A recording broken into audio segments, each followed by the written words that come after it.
Welcome into the weekend warm-up edition of Main Street Sports Today, presented by the Tennessee Orthopedic Alliance of Columbia. That's Wade Neely. I'm Maurice Patton. We'll be here with you for the next couple of hours talking local, regional, and national sports content. And it's Friday, so whole lot of football to get into. Wade, what's happening? Wade, can't hear you. Wade, you're on mute. Now we got you, Mo. Good to be There with we you and go. good to be with everybody. And yes, you are exactly right. We got a jam-packed show. We got a jam-packed weekend. Pumped to get into it for the next couple with everybody. Going to be a lot of fun, man. Looking forward to it. In the second hour, we'll be joined by Michael Felder of Learfield Sports. Is that right, Wade?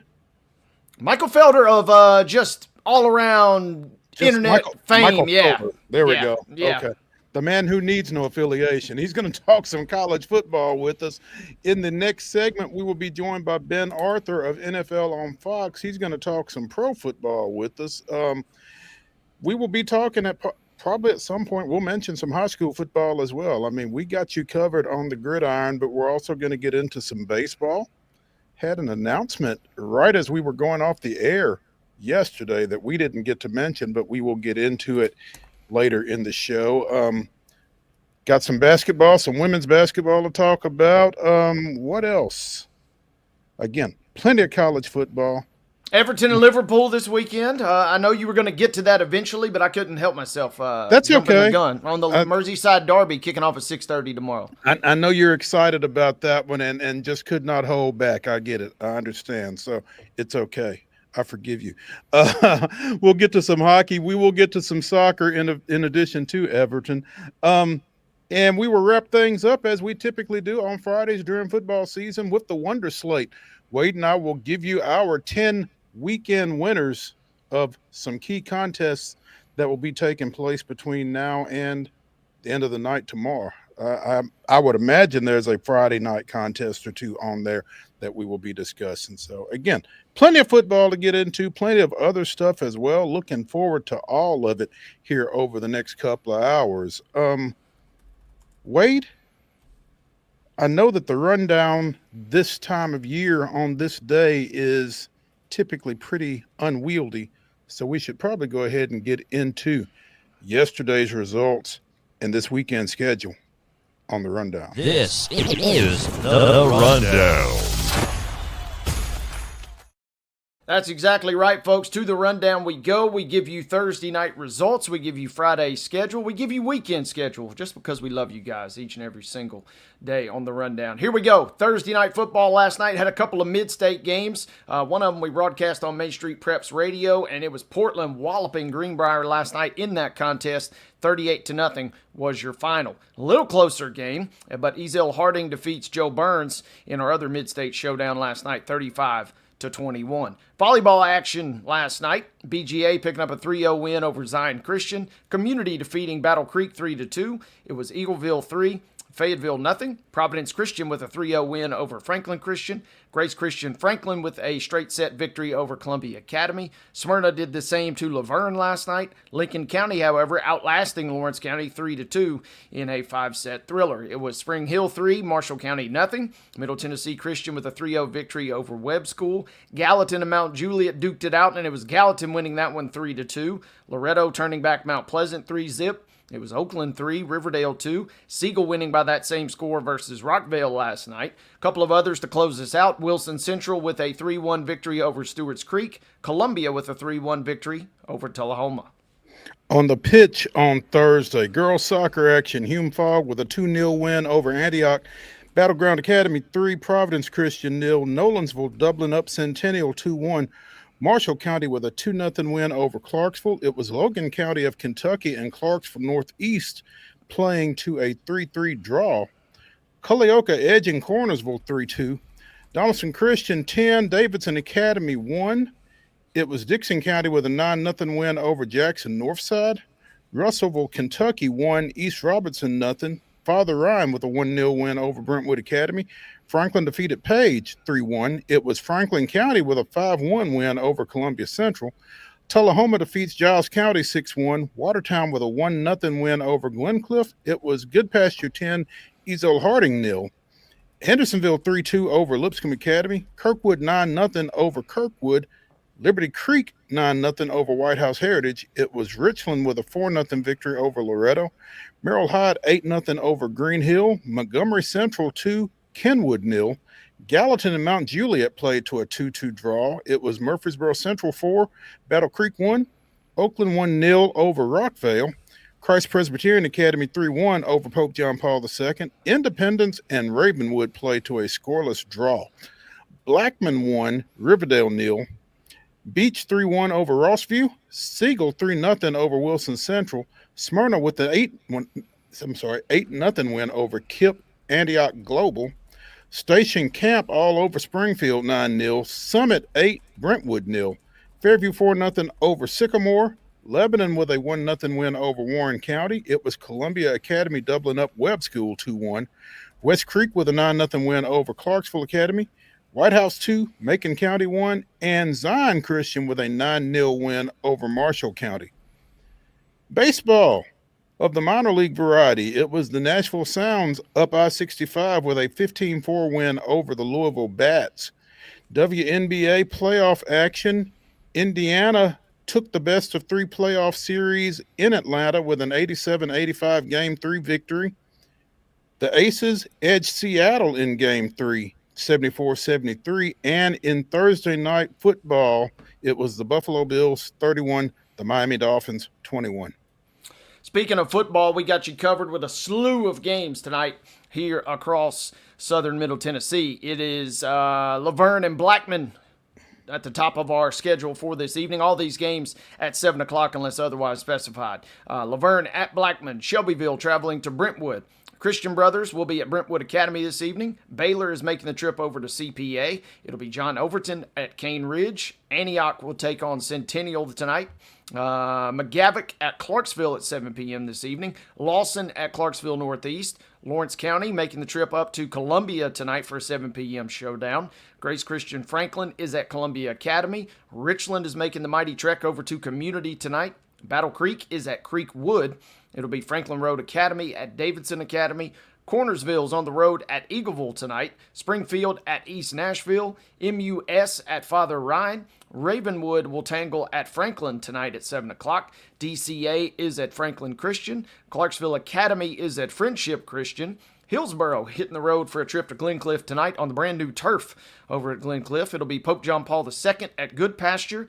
Gallatin is traveling to Green Hill this evening. Hunters Lane at Hendersonville. Montgomery Central making the trip down to Hickman County. And Coffee County will be on the road this evening at Independence. Also at 7 tonight, Cheatham County traveling to Innovation Academy. Innovation Academy coming off their first varsity victory. So good luck to them at home and to the Cubs going into hostile territory. Also at 7 o'clock, winless Pearl Cone, 0-4. The Firebirds heading to Kenwood tonight. East Robertson is at Kirkwood. Montgomery Bell Academy goes east on I-40, taking on Knoxville Catholic. That's probably a 6 o'clock start, Central Time, 7 in Knoxville. Ensworth is at Lipscomb Academy. Collinwood goes to Loretto. Spring Hill is at Maplewood. Houston County travels to McEwen. Middle Tennessee Christian is hosting Concord Christian. Jefferson County is at winless Mount Juliet tonight. Jefferson County goes to Decatur County Riverside goes to Mount Pleasant. Mount Juliet Christian is at Nashville Christian. Providence Christian goes south to Notre Dame in Chattanooga at 7, which is probably, again, 6 o'clock here, 7 in Chat. Henry County is at Page, Battle of the Patriots. Oakland goes to Siegel at 7. Rockvale is at Smyrna. Station Camp hosts Lebanon. Fairview travels to Stewart County. Riverdale is at Stewart's Creek. Summertown is hosting Scotts Hill. Lincoln County goes to Summit. Harpeth is at Sycamore. Nolensville travels to Tullahoma. Upperman taking on Visiting Beach. Rossview is at West Creek. Stratford going up to Westside, Indiana tonight for a 7 o'clock game. I don't know if that's Eastern or Central there, but 7 o'clock up there, I'd imagine. Westmoreland is at White House at 7. Watertown is at White House Heritage at 7. Liberty Creek goes to Whites Creek. Cookville is at Wilson Central, and Christian Community is at Zion Christian.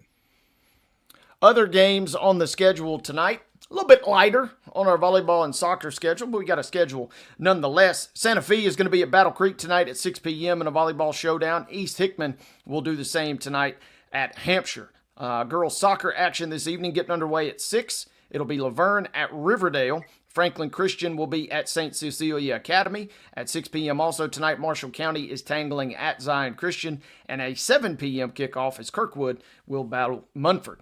MLB action tonight. The Braves are at the Tigers beginning at 5:40. You can see that game on FanDuel Sports South. It'll be the Mariners and the Astros getting it on at 7:10 this evening. Nashville Sounds action. They are at Louisville tonight at 6:15. And in WNBA action, one last ticket to the semifinals to be punched when the Liberty and the Phoenix will get it on. That game is set for an 8 p.m. tip-off, and you can see it on ESPN2.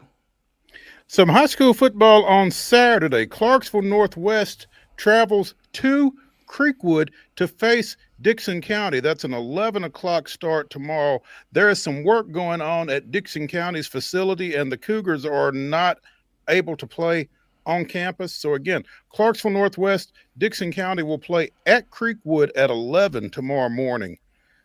Saturday evening volleyball, Mount Pleasant's at Hampshire. That's a 6 o'clock start there. Girls soccer action on Saturday. Trinity Christian is playing Kirkwood at 11. Also at 11, St. Cecilia Academy plays at Providence Christian. At 3 o'clock, Huntington plays Kirkwood. And at 3:30, Ensworth is at Bearden over in Knoxville.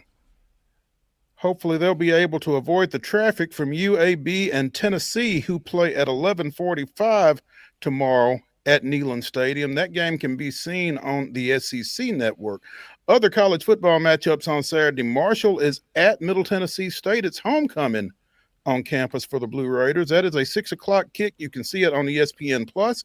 At 6:30 on ESPNU, Georgia State is at First Bank Stadium taking on the Vanderbilt Commodores. That's the undefeated 3-0, ranked number 20 Vanderbilt Commodores. Again, 6:30, and Vandy looking for some get back after last year's debacle down in Atlanta. 6:30 on ESPNU. At 7 o'clock on ESPN2, Austin Peay travels west, taking on Abilene Christian. Major League Baseball action tomorrow at 12:10. The Atlanta Braves and the host Detroit Tigers continue their series. You can see it on the MLB Network and on FanDuel Sports. At 6:10 tomorrow, Seattle continues its series at Houston. At 6:15 tomorrow, up at Louisville Slugger Field, it is the Nashville Sounds and the Louisville Bats. And at 6:30, you can see it on Apple TV.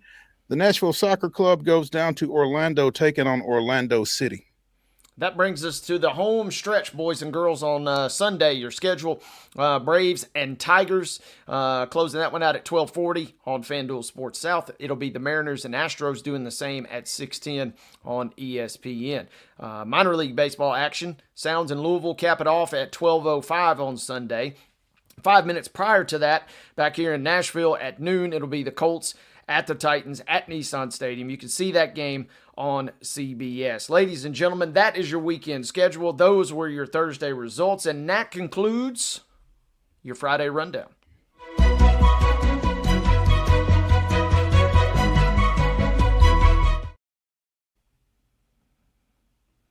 As always, by the fine folks at Piggly Wiggly in Neely's Mill in Columbia. Be sure and check out their delicious daily deli lunch options, available from 11 a.m. until 6 p.m. Also, their hand-cut meats, and everything is cost plus 10% at the cash register. Piggly Wiggly, Neely's Mill, Columbia, bringing you our top story, and it comes to you from Knoxville. Grant Williams making news yesterday. The former University of Tennessee men's basketball standout announced that he will be donating $1.5 million to the University of Tennessee. $1 million of that going to the athletic department, specifically $750,000 to the men's basketball program and $250,000 to the My All Unrestricted Fund for the softball program. The other $500,000 will create the Grant Williams Scholarship Endowment within the Haslam College of Business.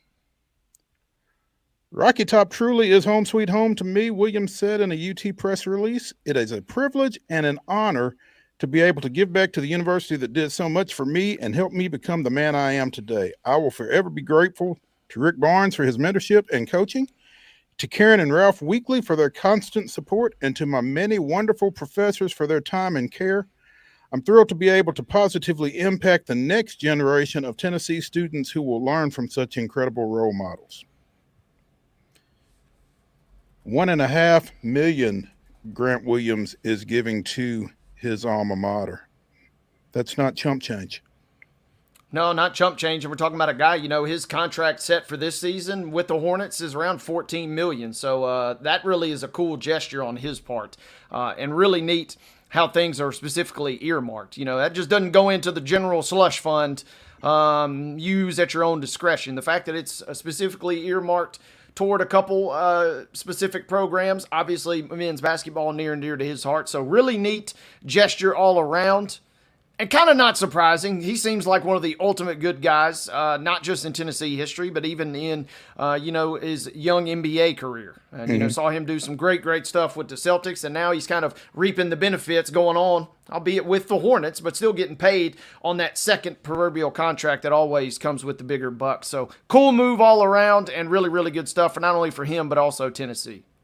Grant's philanthropic gift is a profound statement about the total student-athlete experience here at the University of Tennessee. His generosity not only supports the sport he played, but also benefits our softball program and the university as a whole. He has consistently demonstrated leadership in all his endeavors, and we are grateful for his ongoing commitment to giving his all for Tennessee, said Athletics Director Danny White. Again, first-round pick in 2019 out of UT, spent some time with the Celtics, currently with the Hornets, has been pretty instrumental with the NBA Players Association during his short period of time in the league as well. So been a leader off the floor, been a leader on the floor, and certainly a leader still on his campus at the University of Tennessee. Grant Williams donating $1.5 million to the Tennessee Athletic Department and to the business school there. That's pretty neat. Big stuff for him. We shouldn't be surprised, though. His mom's an engineer for NASA, and he turned down offers from Harvard and Yale to go to Tennessee because at the time, and obviously it panned out this way, he said that that decision gave him the clearer path to professional basketball. So the fact that you're even in the mix, though, with those two Ivy League schools, we're talking about a sharp dude. We're talking about a really, really philanthropic, as we're now clearly seeing, type guy. One of the ultimate good guys in the sport, certainly one of the ultimate good guys in Rocky Top history. So cool stuff, and hopefully, this, never hurt to have a little extra padding. You never know when you might need to dig into the portal and grab one extra piece there. So every little bit helps in this day and age. Especially in this day and age, absolutely. So yeah, nice gesture, nice gift, and I'm sure it's profoundly appreciated on the Knoxville campus. Let's take a break here as we continue the weekend warm-up edition of Main Street Sports Today, presented by the Tennessee Orthopedic Alliance of Columbia. When we come back, we'll be joined by Ben Arthur of NFL on Fox, talking a little NFL. Stick around.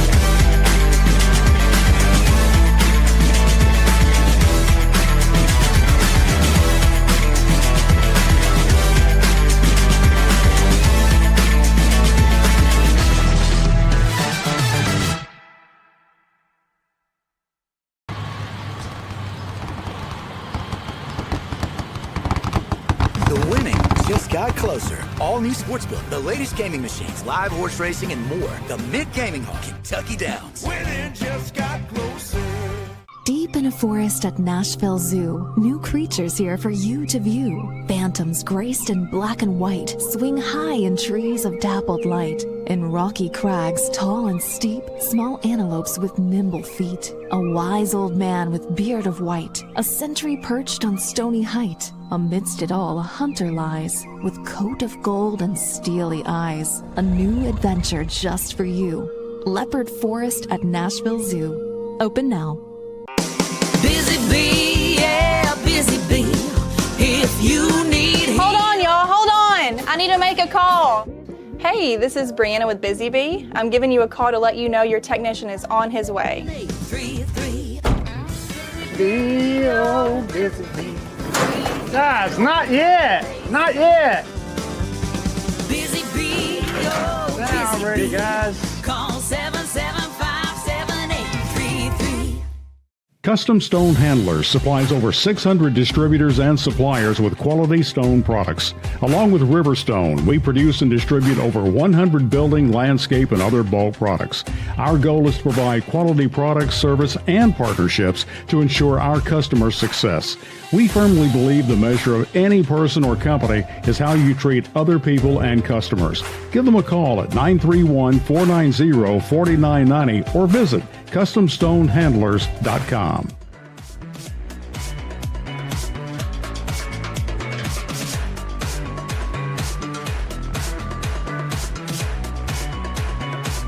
The weekend warm-up continues here on Main Street Sports Today, presented by the Tennessee Orthopedic Alliance of Columbia. That's Wade Neely. I'm Maurice Patton. No, Mark, VFL is not Victorian Football League. We had some notes setting up the top story and referred to Grant Williams as a VFL, which I would imagine most of our listeners know as Volunteer for Life or Vol for Life, but it's not Victorian Football League. I do like that, though, Mark. Good stuff. Tapping into his British theater background. I like that, Mark. Absolutely. I do like that. Yeah, let's welcome in also not from the Victorian Football League, but to talk a little bit about the National Football League from NFL on Fox. It is Ben Arthur joining us. Ben, good afternoon. Good afternoon, guys. How you doing? It's been a while. Yes, It sir. has been a while, man. I think the last time we tried to catch up with you, you stiff-armed us for, I would assume, a much-needed haircut, but you're looking quite well-groomed and everything's good, so we're glad we could catch up with you today. Yeah, absolutely. I think it's been a couple times that we've tried to get me on where I couldn't do it. I think the first time, or one of the times, was I was coming back from Denver from that opener, and then this last time, I think it was the haircut, as you mentioned. But yeah, a whole bunch of different things, but glad to finally make it. We got you now. Yeah. Oh, absolutely, and glad to have you, man. And we hate when other stuff gets in the way, but we enjoy having you when we can. So, big AFC South weekend this weekend as Houston goes to Jacksonville, and obviously Indianapolis comes to Tennessee. Big news, among other things, I guess, is that J.C. Latham for the second straight week will be out for the Titans at right tackle, and in a matchup where they really need all hands on deck, that certainly doesn't help. But what are your immediate thoughts about Indianapolis and Tennessee this weekend over at Nissan? Yeah, I think immediately I'm just thinking about like how hot the Colts have been to start the season, right? Particularly on offense. I think their defense has had some issues, but the way Daniel Jones is playing, man, he's just distributing the rock to whoever. I mean, I think nationally the weapons that he has around him are very underrated, but collectively, I mean, you look at Josh Downs, Michael Pittman Jr., we know what Jonathan Taylor is, and then Tyler Warren, who many people thought was the best player in the draft, and he's been what all of us kind of expected. And so just thinking about how are the Titans going to stop this? I mean, we saw them just seem to get worn out last week against a very talented Rams offense. I just think about what is this going to look like for them trying to stop them? Because I think offensively, I don't think the Titans can keep up with them. And if they can't stop them defensively, You have L'Jarius Sneed banged up. You have Jarvis Brownlee Jr. banged up. You don't know if he's going to play. Tavondre Sweat looks like he's probably going to play, and that's going to help against Jonathan Taylor, but he's banged up too. So, like, what's going to happen here? That's kind of what I'm thinking about. Division games, Titans, Colts, as we all know, they're always kind of interesting, right? But yeah, I think that's just what I think about, just how hot the Colts have been to start the year. Haven't punted in 2 games to start the year. The first team in the Super Bowl era for that to be the case. So that's pretty mind blowing. So I just never envisioned a scenario where we would be talking about Daniel Jones in such glowing terms. And, is this a case of mismanagement on the Giants' part, or is this a case of the Colts unlocking something with him, or where did Danny Dimes come from? How did this happen? I think it's a lot of different things. I think number one, like you said, it can just be the Giants. We know how much of a dysfunction they've been historically in kind of recent times. I think being in a new surroundings, right? Like just having a fresh start, being away from that media market, just being able to reset your career. We all obviously know he was in Minnesota last year as a backup. That's a really good place to just kind of reset, knowing what they do with their quarterbacks there, and just coming to Indy. So I think all that plays a role.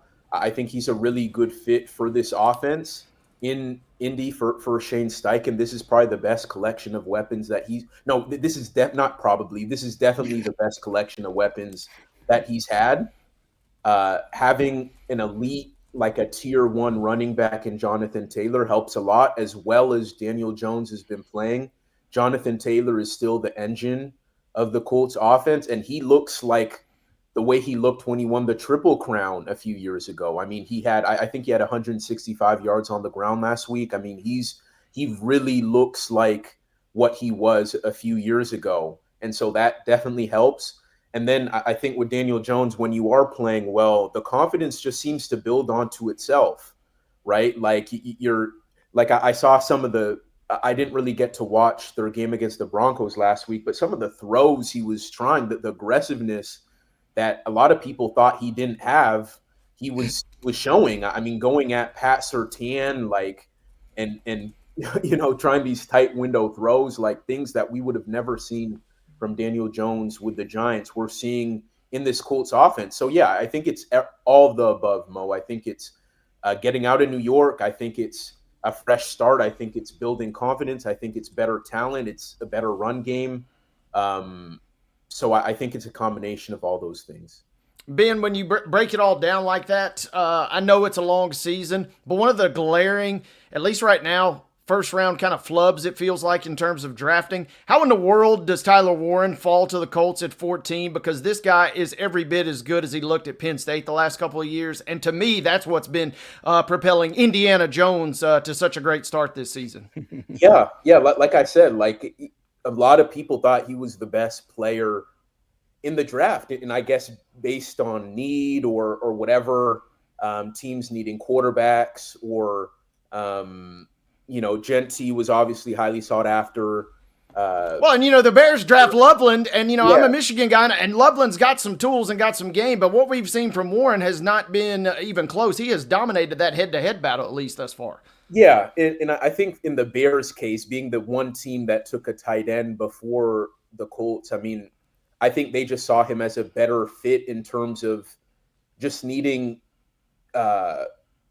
just what they need from the tight end position in Ben Johnson's offense to help out Caleb Williams. Not to say that Tyler Warren wouldn't have done the job just fine, but sometimes it just comes down to taste, right? Like just with what you're kind of looking for at cornerback, like or not cornerback, but just any position in general. Like I think a few years ago when the whole debate was between Sauce Gardner and Derek Stingley, if you remember in that draft, and the Texans decided to go with Stingley despite some of the injury issues he had the last couple of years at LSU over Sauce, who was clearly the best corner in football that past season. Like sometimes It's just, I think, a matter of taste and how a guy maybe vibes with the team and how the workout went, how all of that goes. And so yeah, I don't know exactly why in Chicago's case, but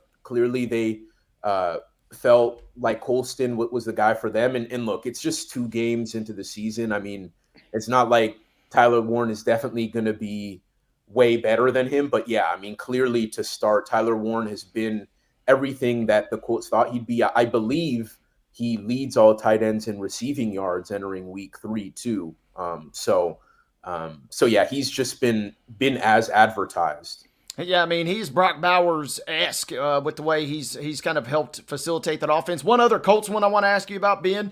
Man, it does not feel that long ago that we were kind of throwing dirt on Jonathan Taylor. Back-to-back seasons, he finishes with barely above 800 yards in 22 and 23.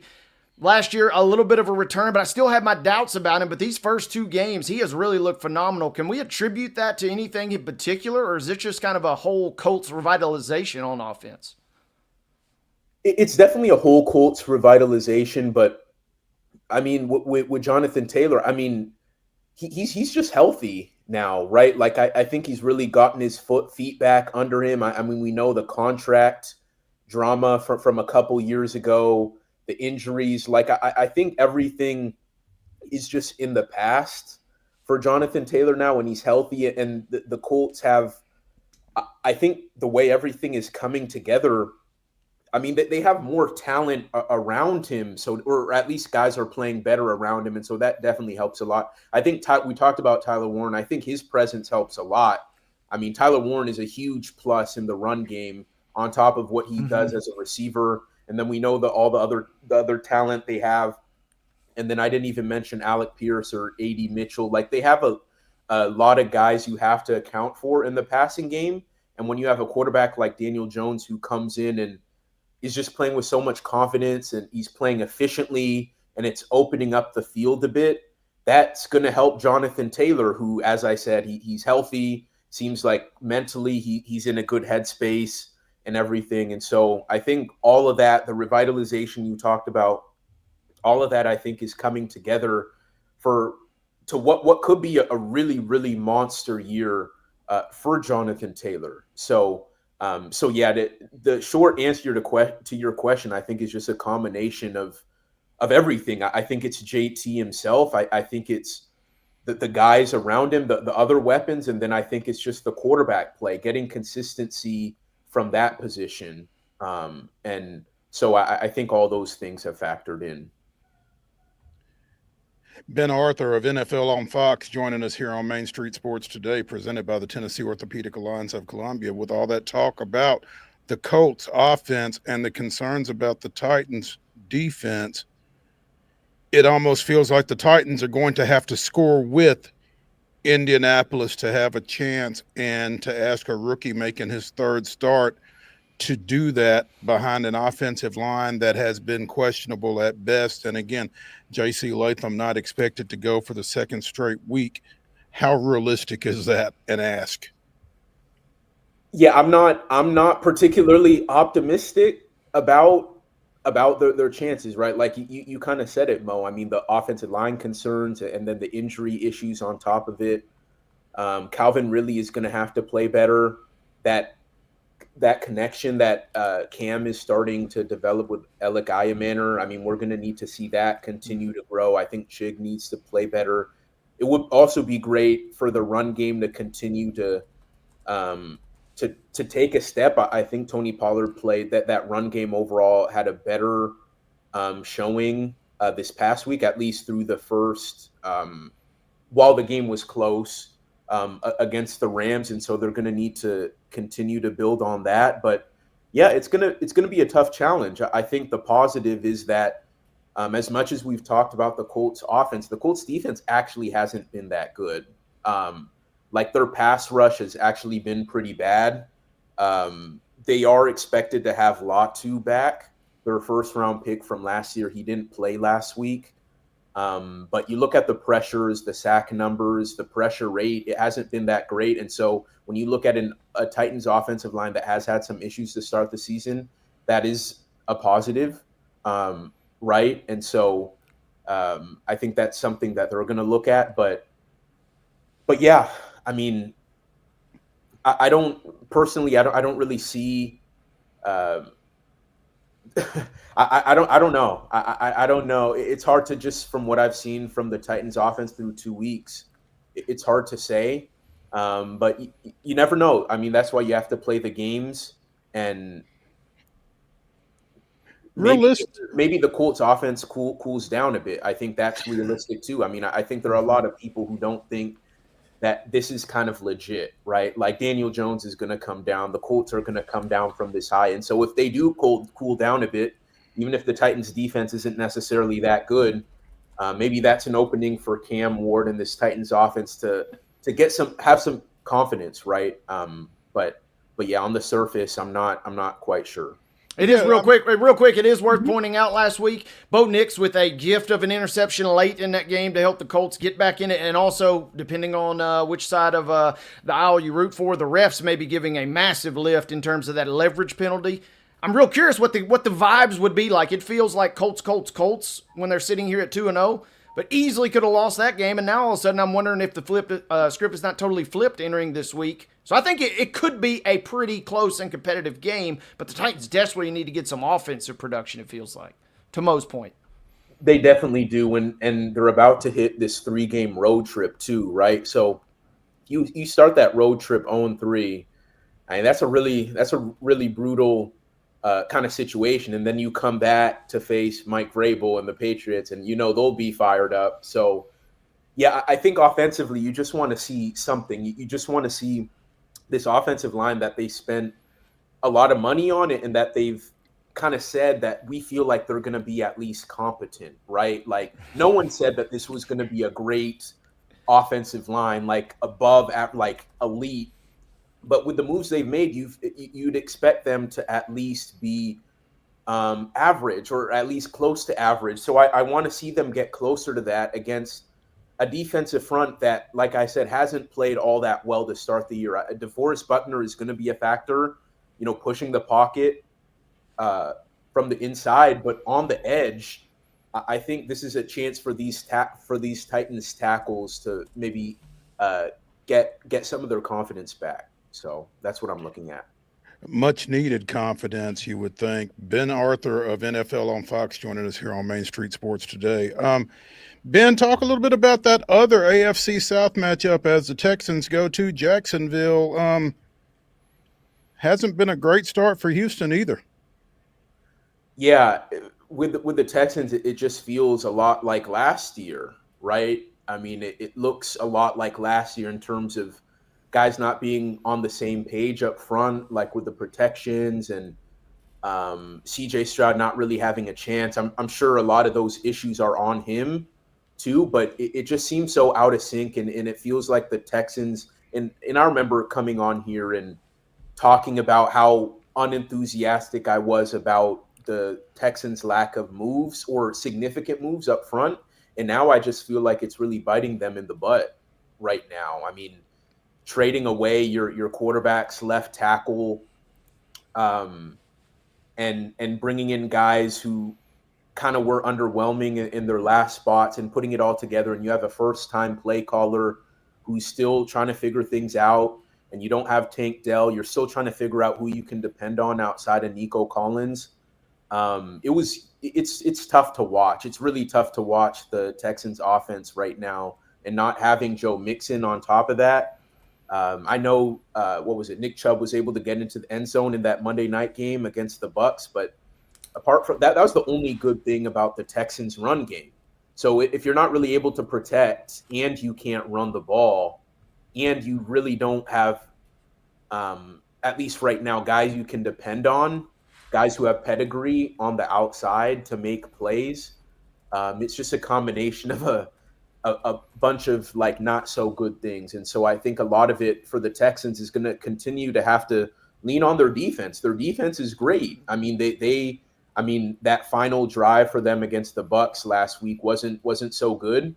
The Bucs just were kind of a step ahead there, but otherwise, I mean, they've just kind of been what they were last season too. I mean, this is an elite level defense.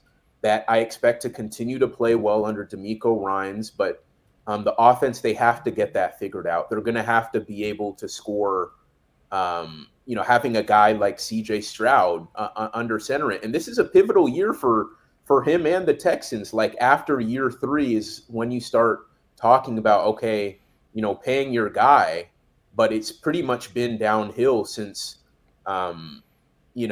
the first quarter of last season in terms of kind of what he's been able to, how he's been able to look. So yeah, I have very serious concerns about the Texans. Well, and on the flip side, Jacksonville's got a first-year coach. They've got a veteran QB. They feel like that's their guy. But I saw a clip on the socials earlier this week. Lawrence walking up the sideline or walking inside the numbers, basically, and it looked like Cohen was trying to say something to him, and Lawrence just kind of waved him off and went on about his business. I mean, are we hearing anything about any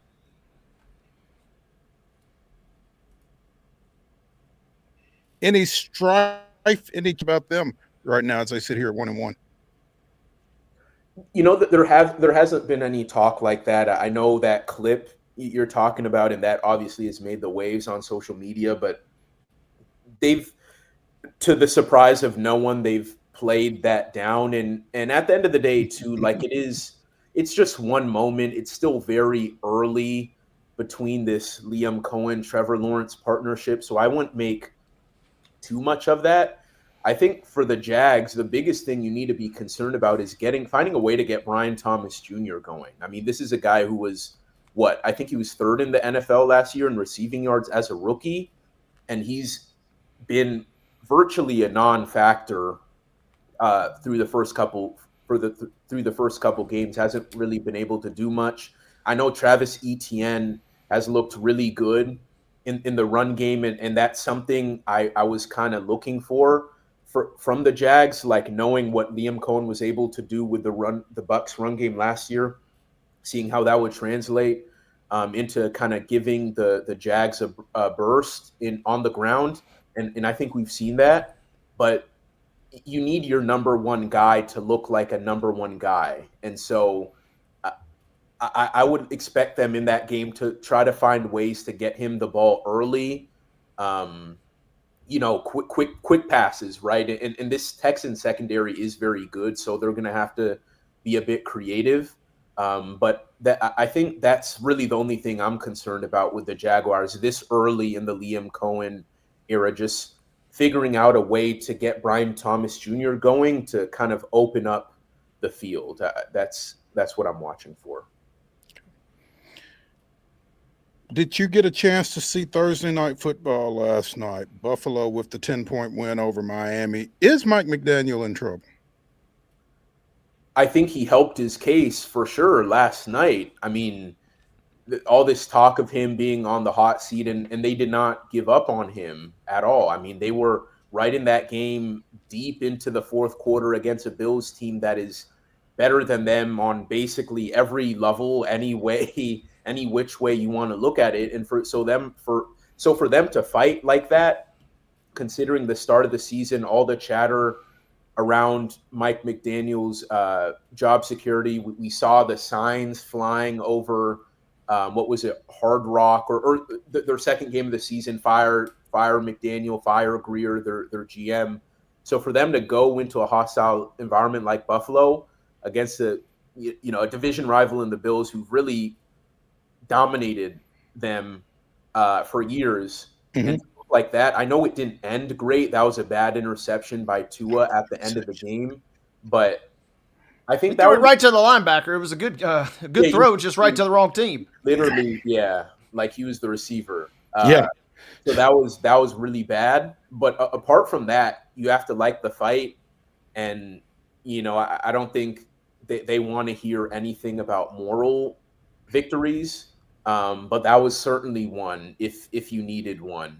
And I think McDaniel certainly bought himself some time because of that, because everyone thought they were just going to get just smoked out. And so for them to look like that, I thought that was encouraging considering everything that's been going on down there.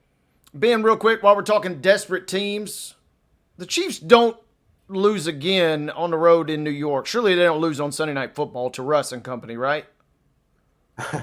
Yeah, I don't know. I mean, I want to say there is no way Patrick Mahomes, Andy Reid, and the Chiefs are going to start 0-3, but it hasn't been good to start the year. And look, I think a lot of something that people are discounting is that regardless of how the start of the season continues to go, I think they should be better down the stretch. I mean, when they have Rashee Rice back, and what was it? They have another. I know Xavier Worthy is working through something. I'm forgetting someone else, but I think they're going to be fine long term. Or at least they're going to look better in the second half of the year and beyond. But as far as this game at MetLife, and yeah, I mean, I don't know. I mean, they just don't. Patrick Mahomes has so much on his shoulders right now. Travis Kelce is clearly a shell of himself. This is a continuation from last year. The defense hasn't been good enough. The run game hasn't been good enough. I don't, and the Giants have to have some confidence coming out of that game last week. I know that they did lose in overtime, but for Russell Wilson to turn the clock and look like how he did when I covered him in Seattle, and maybe even a step above that, that was a special performance that he had. So I don't know what to expect from the Chiefs, and going 0-3 would be disastrous for playoff hopes, even for a team that's been as dominant as the Chiefs over the last several years. But back to my previous point, I do think in time they will be fine, because I think they will get some of their reinforcements back, and I think things will level out for them over time, even if right now it looks kind of catastrophic for them. So. It looks grim. I'm with you. I think they're going to get it together, but also I don't necessarily like the fact that you got the Ravens and the Lions, That's true. 2 out of the next 3, and then you got the Bills a couple weeks and the Broncos beyond that. So their schedule is obviously brutal, but I'm not going to be in the business of betting against Andy Reid and Patrick Mahomes, and until they prove me wrong, I'm just going to have to go down with that ship. But it doesn't look good thus far.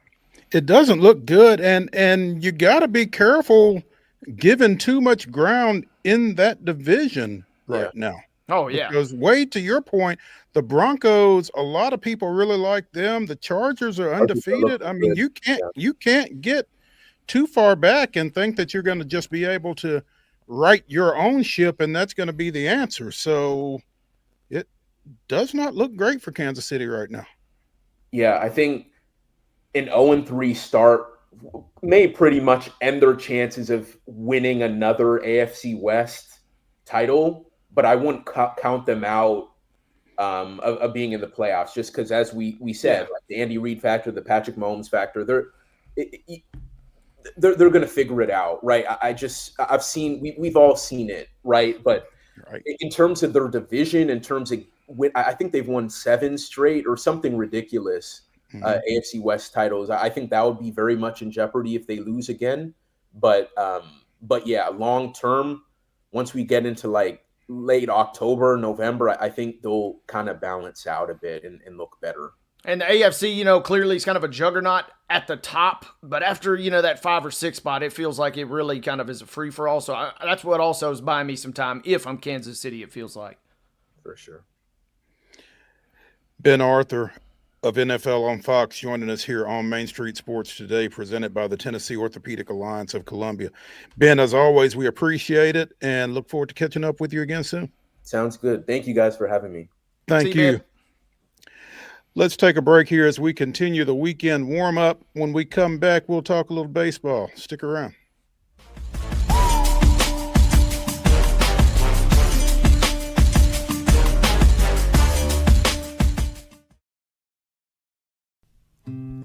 Columbia Power and Water Systems is dedicated to bringing our customers reliable, local service. Whether you're turning on a light switch, your faucet, or streaming on TV, our dedicated team members from here in Murray County work every day to keep you on. If you need us, call us 931-388-4833 or visit cpws.com. CPWS, local service, local support.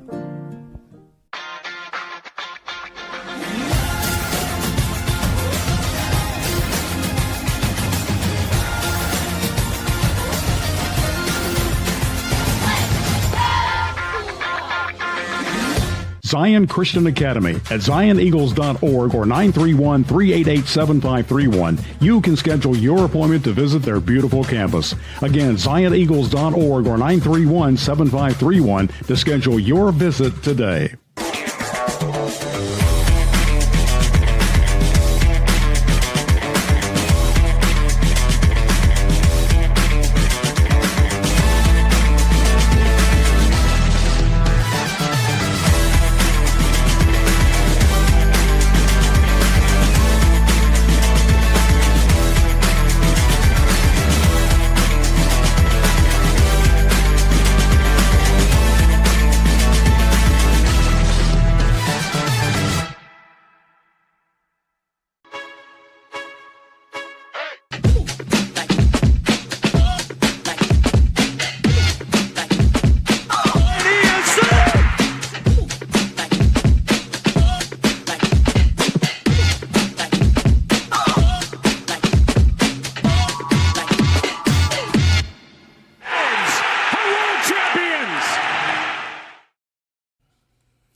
September 19th, 1993, Tom Glavine scattered 9 hits over 6 innings, allowing a pair of runs, and the bullpen trio of Steve Bedrosian, Kent Merker, and Marvin Freeman threw 3 scoreless innings to preserve an 11-2 victory over the visiting New York Mets. For Glavine, the win was his 20th of the season. After back-to-back 20-win campaigns in 1991 and 92, Glavine became the first National League pitcher to post 3 straight 20-win seasons since the Cubs' Ferguson Jenkins, who actually had 6 such years from 1967 to 1972. That was this day in Braves history. Coming off an off day during their road trip yesterday, the Atlanta Braves continue their road swing at Detroit tonight. The Tigers 85-68, Atlanta 70-83 on the season, and the Braves will see an old friend on the mound. It'll be Bryce Elder going for the Braves, 7-10 with a 5.56 ERA. Charlie Morton, acquired midseason from Baltimore, 9-10, also with a 5.56 earned run average, gets the start for the Tigers, who have been spiraling here a little bit of late. Lost 3-2 to visiting Cleveland yesterday. They have a 3.5 game lead over Cleveland after that loss. Skubal taking a no decision there. But, Atlanta's won their last 5 now, 4 of those over the Nationals, so make of that what you will. But playing with a little confidence here at the end of the season, I don't know. Matt Olson has homered on 5 straight days. Homered in one of the games in Wednesday's doubleheader, so he's homered in 5 of 6 games. And again, the Braves have won their last 5 straight, so should be interesting tonight, relatively. Yeah, everything that you just said about Detroit, this is a franchise that is just begging for the regular season to end. I mean, they have been a shell of themselves since the All-Star break. And then they got Skubal back, but, there was that weird kind of injury, ribcage deal. I mean, everything is kind of going against them right now. They are just desperate to get into the postseason. And Cleveland's not going to catch them, barring something ridiculous happening. They have won 7 in a row, I guess, however. But it would take a catastrophic collapse for them not to win the division. But Detroit is just reeling and just begging for the regular season to end tomorrow. Do you think maybe they lost a little interest at some point because they were playing so well? I mean, maybe, perhaps, that's a fair question. This is a franchise that has enjoyed sustained massive success for a long, long time. So, maybe you're just kind of in rarefied air. Cleveland and everybody else in that division have been so, other than Cleveland, I guess, everybody's been so putrid all season long that, it's pretty much been their division since about, mid-May. Practically, for all intents and purposes. But they were flying. They were clearly the best team in baseball for the longest time at the start of the season. They have been one of the worst real quote-unquote contenders since the All-Star break. Big matchup in Houston this weekend as the Mariners come to town. Both these teams in a flat-footed tie atop the American League West at 84-69. Brian Wu gets the ball for the visitors, 14-7 with a 3.02 earned run average. Hunter Brown, 12-7 with a 2.27, makes the start for the Astros tonight. These two have split 10 games. This 3-game series here to end their regular season against each other will basically give you the tiebreaker in the event that they wind up tied at the end of the year. So big matchup here starting at 7:10 tonight. Yeah, it should be a fun series. This is basically for first place in the division for all intents and purposes. And the team that comes out of this, both barring, I just mentioned Cleveland, barring Cleveland really continuing this run, both teams are all but assured of going to the dance. So now it's just a question of who wins the division, who gets that coveted, higher seed in the postseason draw. So it'll be fun to watch these guys kind of lay it all out on the line over the next couple of nights. Houston has won each of the last 7 full season AL West championships. Seattle looking for its first division title since 2001.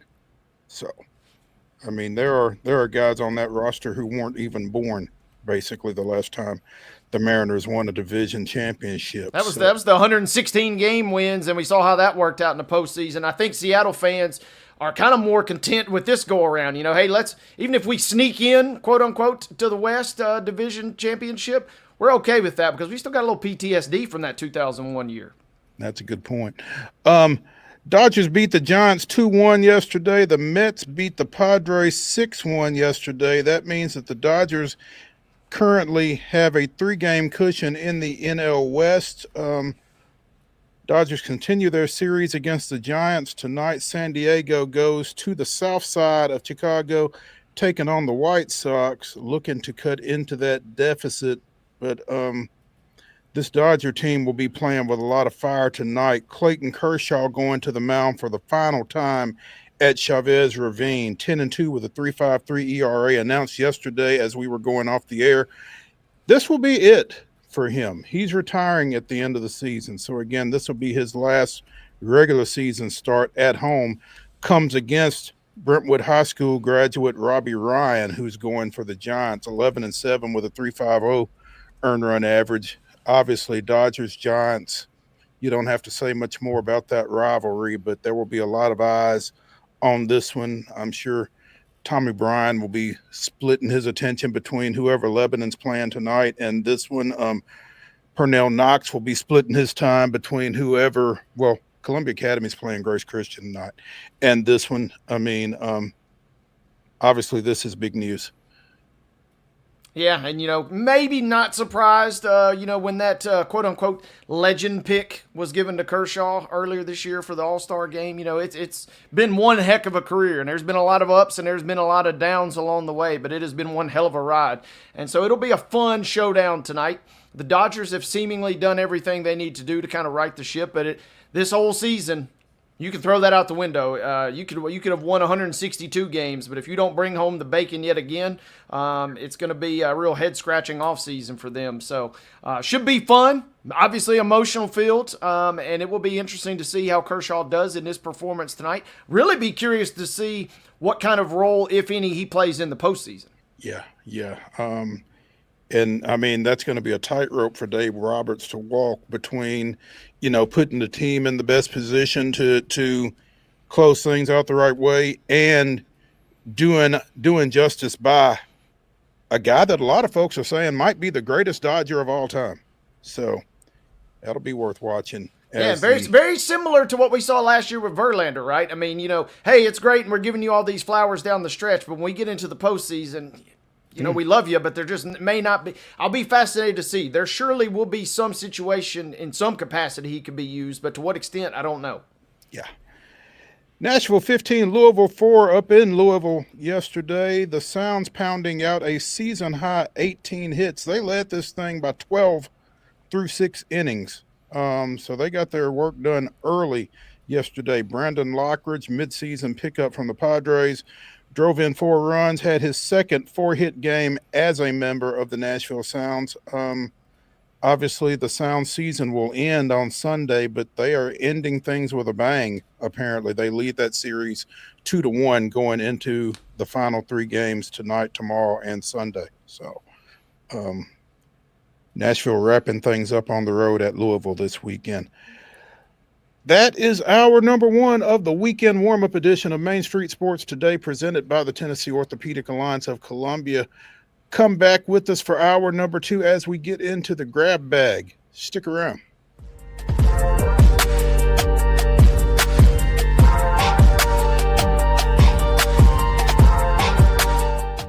Jones & Lang Sporting Goods here in Columbia has been outfitting teams, officials, and anybody else from T-ball to college for 50 plus years. Be sure and check them out at 931-388-8060 or online at jonesandlang.com. Jones & Lang Sporting Goods, the look of a winner. Zion Christian Academy at zioneagles.org or 931-388-7531. You can schedule your appointment to visit their beautiful campus. Again, zioneagles.org or 931-7531 to schedule your visit today.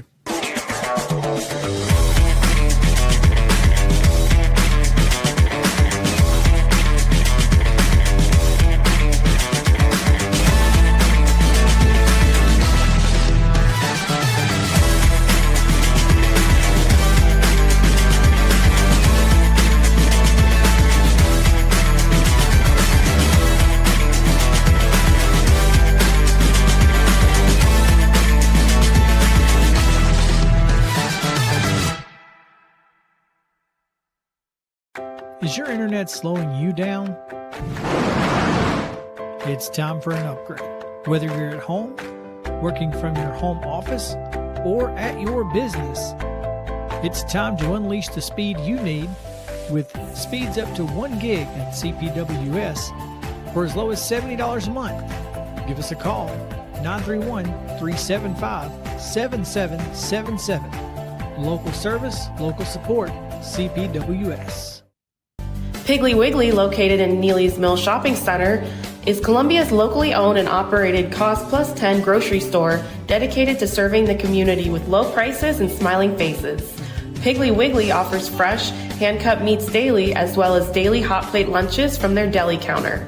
You're certain to see smiling faces and a helping hand when you're here at Piggly Wiggly. Come by and check out our fresh produce, high-quality meats, and more. Down home, down the street, we'll see you at the Pig.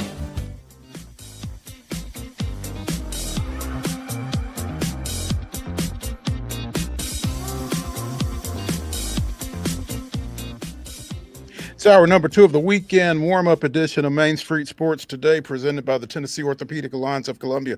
That's Wade Neely. I'm Maurice Patton. Let's get into the grab bag. As we mentioned during the rundown, WNBA playoff quarterfinals took place last night, a couple of game threes.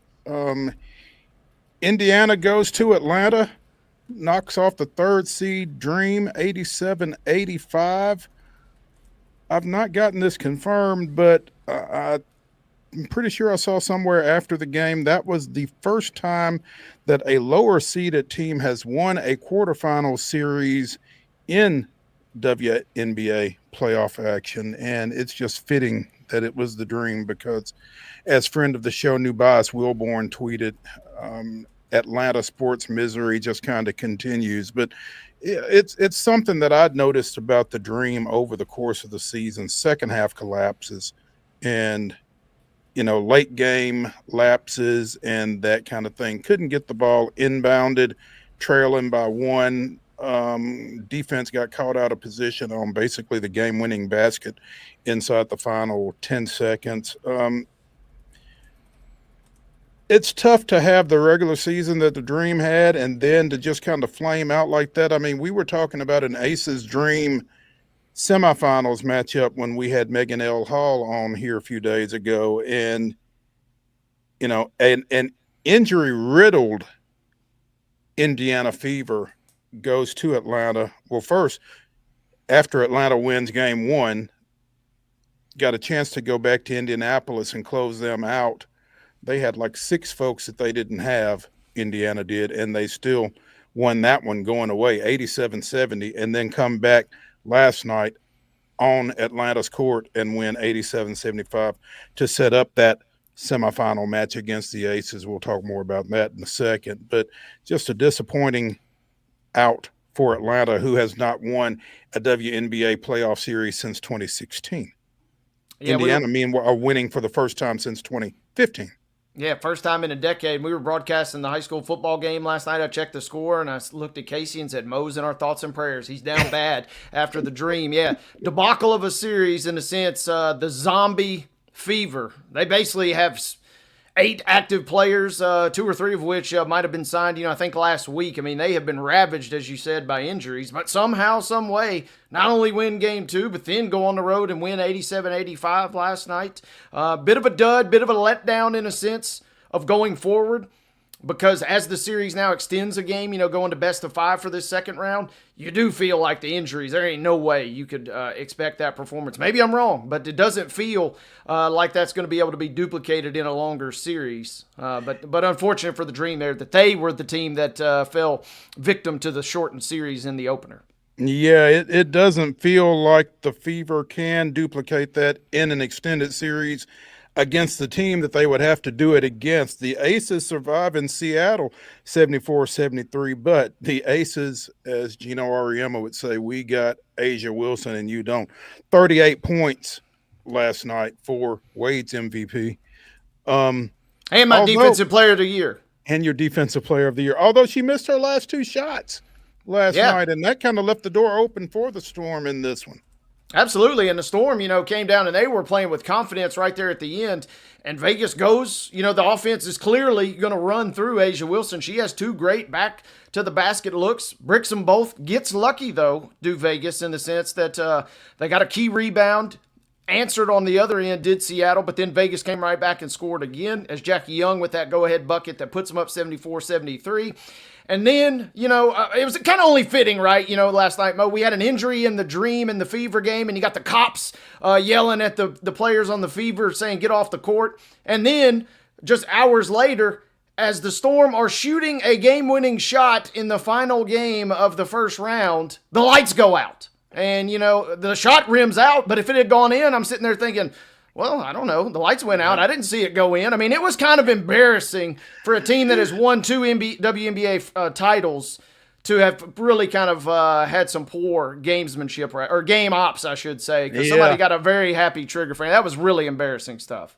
I mean, had that shot gone in, you've got all sorts of, did we replay that? Did we see it? How does that work out? That is embarrassing and potentially catastrophic there. You're right. But the Aces survive. The Fever survives. Those 2 will play in a semifinal matchup, best of 5 series starting on Sunday. Your top seeded Lynx is already through. You've got the Liberty going back to Phoenix, taking on the Mercury tonight. Each of those teams has won on the other team's home court. This is your 3rd game 3 of the quarters, and promises to be interesting. It should be good, right? Vegas says the line is 2.5. This has been the tightest point spread in virtually every game throughout the course of this series. Not that we should be surprised, I guess, in a 4 or 5 battle. But, man, you mentioned the Lynx a minute ago. If that shot goes in for Seattle, the Lynx already with a somewhat of a little bit of a cakewalk, perhaps, to at least the finals. But, man, you're sitting there licking your chops if you're the Lynx last night saying, we get the Storm or the Fever in the finals, perhaps. I know you still got to go through Phoenix. I know you maybe still got to go through New York. But if you obviously get past that, it's one of those classic scenarios where the semifinal would have felt like the real championship. But Minnesota's moving on. And tonight's game, it is going to be a dandy. We saw a real big, spirited performance by Phoenix. I'd kind of left them for dead after that first game. They showed me a little something in game 2. Yeah. Again, tonight, game 3, New York going back to Phoenix to give you the final piece in the WNBA playoff semifinals there. The winner takes on Minnesota, the top seed.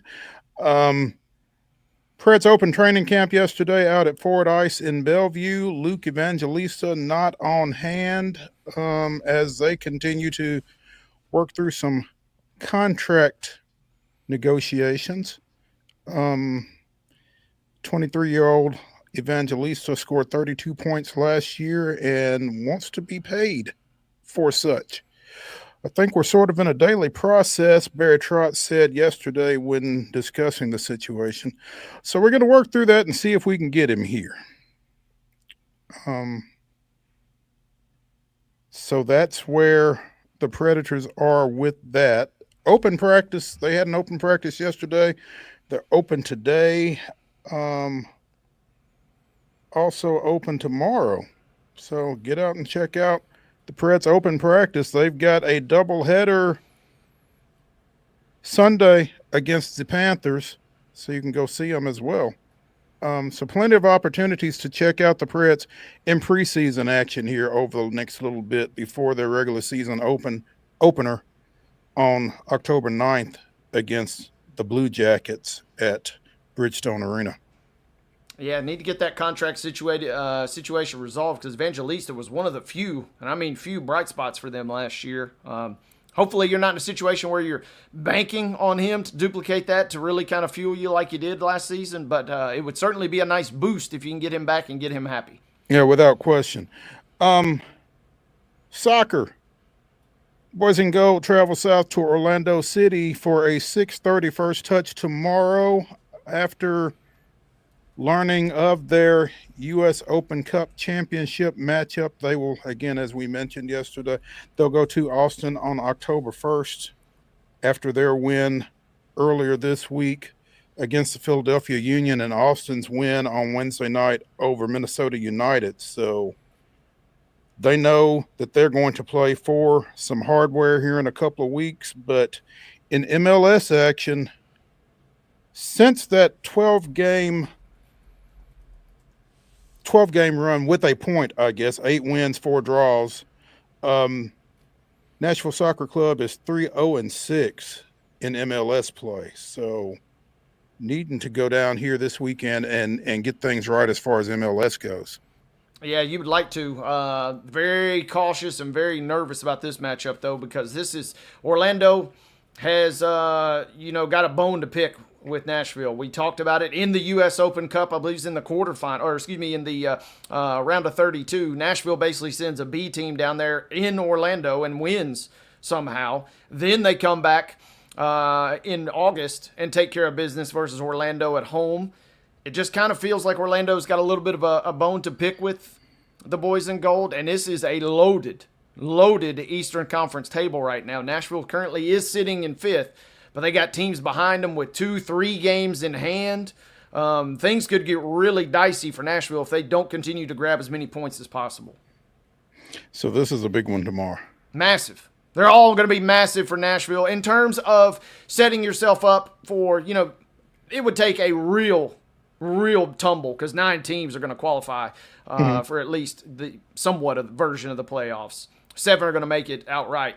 But with that being said, seeding is going to be massive. This is about as loaded of a conference.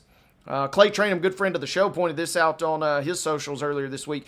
We're not really talking about MLS because, well, it's MLS, but this is the most jam-packed race really from seeds, counting both Western Conference and Eastern Conference, really from seeds 1 through about 16, it is just a log jam of folks. You got Philadelphia leading the way in the East, but they're only 2 points up on Cincy. We've talked a number of times about Nashville, of course, but Inter Miami is sitting there with 3 games in hand, 3 games still to play, so 9 points for the taking. And then on the West, you got San Diego, Minnesota, and Vancouver all duking out. It's going to be fun down the stretch, and Nashville needs some good run of form to come into the postseason. It'd be nice.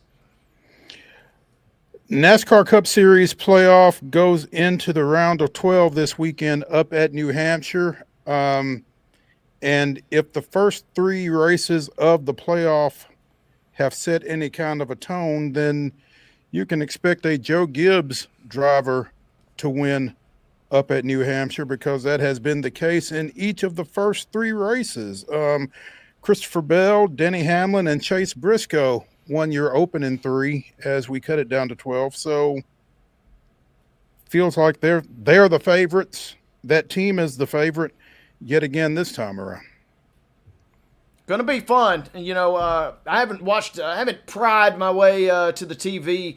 There's been some other pigskin obligations on the weekends, but NASCAR, maybe this is the week we just flash it up and at least keep tabs on. I've been missing Heather too, so I feel a little bit out of sorts, but I'm relying on everybody kind of bring me up to speed. Hopefully this is the week we get kind of some real action. Yeah, we might have to pull rank on David and Calvin and get Heather one and make me feel a little smarter if nothing else. This is what it's all about, really. feel a little bit more in the know for sure. Correct. So yeah. There was so much popping off after the show yesterday between the Grant Williams announcement and the Clayton Kershaw announcement that when I saw this, I kind of made a mental note to myself, got to be sure and mention this on the show tomorrow, and then almost forgot about it.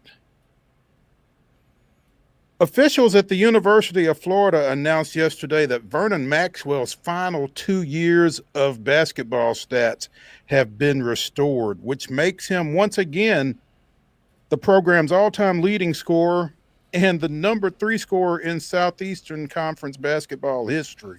Ended his career in 1989 with more than 2,400 points, but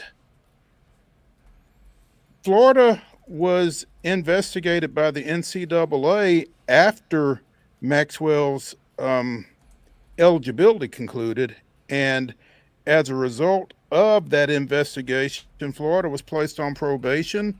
Florida was forced to vacate 3 NCAA tournament wins, 2 in 87, 1 in 88. Maxwell participated in all of those. And so then athletics director Bill Arnsparger made the decision to strip Maxwell's final 2 seasons from the Florida record books. In doing so, 1,404 points were taken from the veteran NBA player. Those were restored yesterday, giving him a total of 2,450 career points as a Gator. Again, all-time leading scorer in University of Florida men's basketball history, 3rd in the Southeastern Conference behind Pete Maravich and Allen Houston. One of 5, I think, 2,000 scorers in SEC history. And so, Mad Max is not so mad. The pride of Gainesville, and I'm looking at it, Mo. He scored 10,912 career points in the NBA. I scored at least double that with him on NBA Jam paired up with Hakeem back in the day. So good to see him, back in his hometown, getting the love that he deserves there. Yeah, and apparently there is a basketball reunion taking place on campus this weekend, and so not a bad weekend to turn your attention off of football. I like what they're doing there. Yeah, no doubt. Basketball school.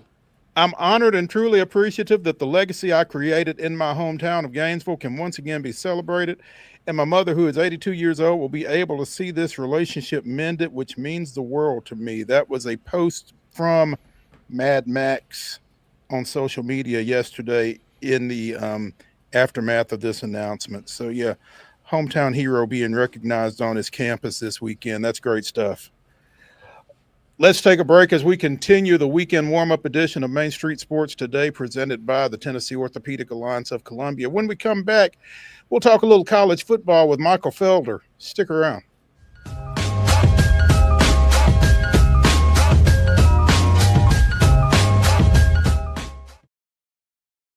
Deep in a forest at Nashville Zoo, new creatures here for you to view. Phantoms graced in black and white swing high in trees of dappled light. In rocky crags, tall and steep, small antelopes with nimble feet. A wise old man with beard of white, a sentry perched on stony height. Amidst it all, a hunter lies, with coat of gold and steely eyes. A new adventure just for you. Leopard Forest at Nashville Zoo. Open now.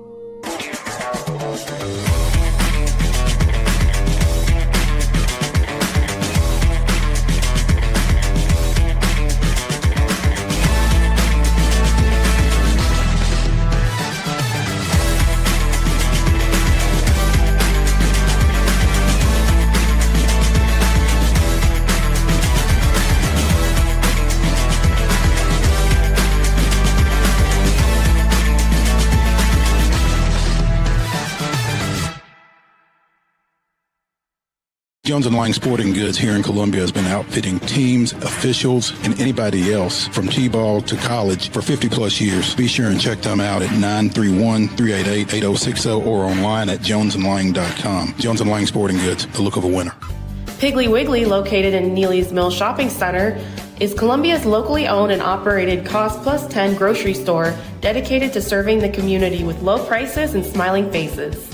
Piggly Wiggly offers fresh, hand-cut meats daily as well as daily hot plate lunches from their deli counter. You're certain to see smiling faces and a helping hand when you're here at Piggly Wiggly. Come by and check out our fresh produce, high-quality meats, and more. Down home, down the street, we'll see you at the Pig.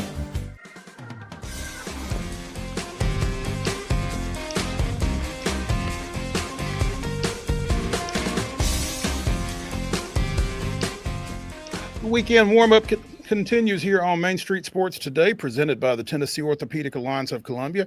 That's Wade Neely. I'm Maurice Patton.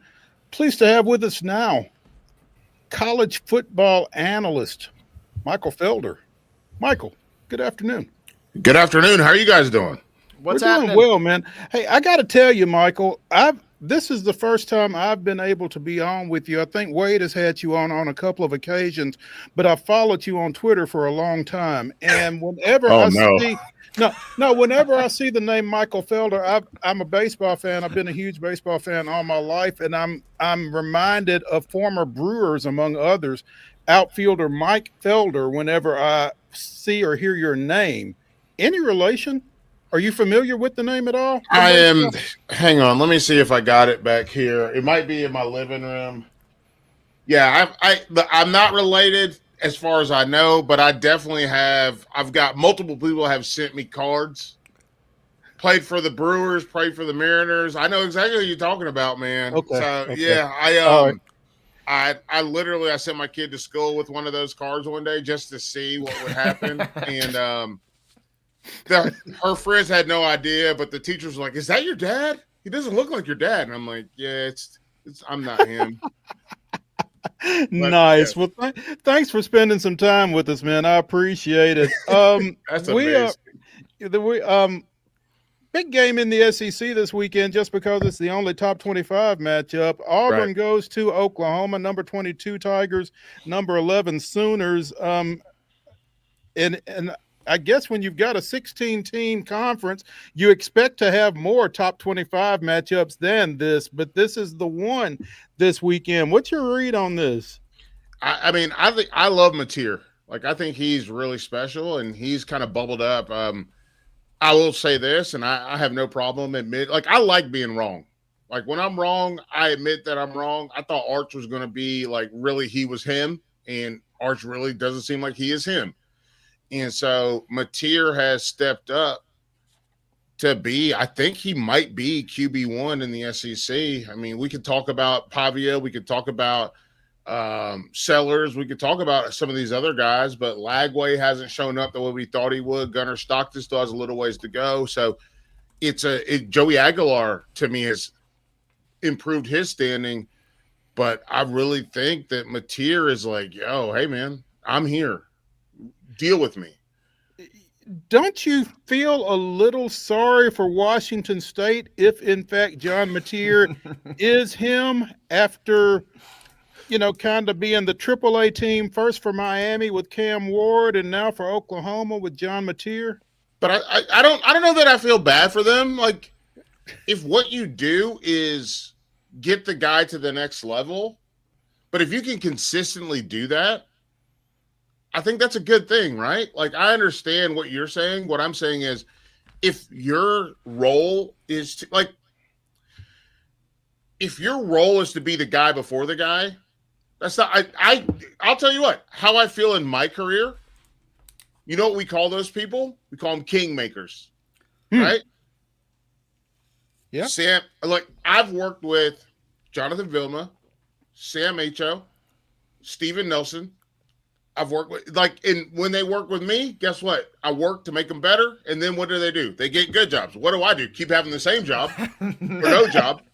But at the end of the day, which is I'm the Washington State in this discussion, but it's nice to see the people that you work with go on and have success, and they still have ties back to your program. Felder, with that being said, how much of that was predicated on being able to snipe the offensive coordinator as well? Because those guys seemingly, I'm with you, Mateer. I wish I'd nabbed some of them at 30-1 in the preseason on the Heisman, because those odds are long gone, it feels like. Yeah, the odds are long gone, and I do think that bringing somebody in that is going to keep some consistency.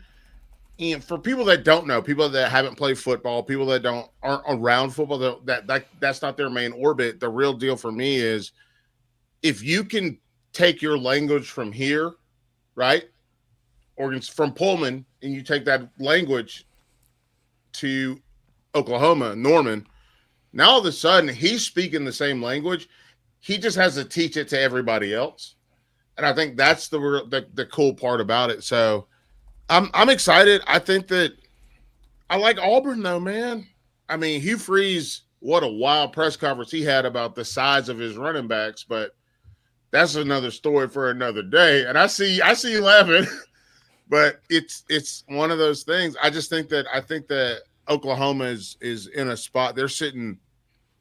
It's not the catbird seat, but they're sitting there kind of laying in wait as everybody else in the SEC is worried about Texas, and people are worried about what's going to happen with A&M because A&M just beat Notre Dame, and then LSU, who's beaten Clemson, and they beat Florida, and we're worried about everybody's looking at Georgia. I feel like Oklahoma is just like nobody's really talking about us. We can just hang out. Meanwhile, Auburn going to Norman with former Sooner starter Jackson Arnold at quarterback, which, I mean, it's a wonder that you don't see more of this with the way the quarterback turns in college football these days. But, you know, this is a guy who won't have any lack of motivation, I don't guess. Well, we saw that with Mensa going to Tulane, right, for Duke. Mm-hmm. They beat the wheels off them. So I don't know if it's good motivation sometimes because Duke got their behinds whipped. So I think that I think we'll continue to see it increase. And the biggest thing for me, I don't mean to diverge from your question. I think that what we're going to see are teams try to build in value and teams try to build in like this equity of being a part of a program, because you have to be together to make things work. You can't just be out here running and gunning. You have to be together. And for offensive lines and for secondary specifically, to me, those are the two positions where you can't just bring in a guy and hope it works. And what did I say? No. There just seems to be so much of that. You hear coaches talk about building programs rather than building teams and that kind of thing, and it feels like a lot of that is being lost. And I feel like I'm the get off my lawn guy at this point, but it just feels like a lot of that is being lost. And to hear somebody say that there's still something to that, is kind of significant to me. That's what I was chuckling about. Yeah, no. I agree with you. I think that I think programs, whether it be at Mississippi State, Virginia Tech, who just fired their coach, obviously, Brent Pry, who's one of the nicest guys I've ever met in this industry.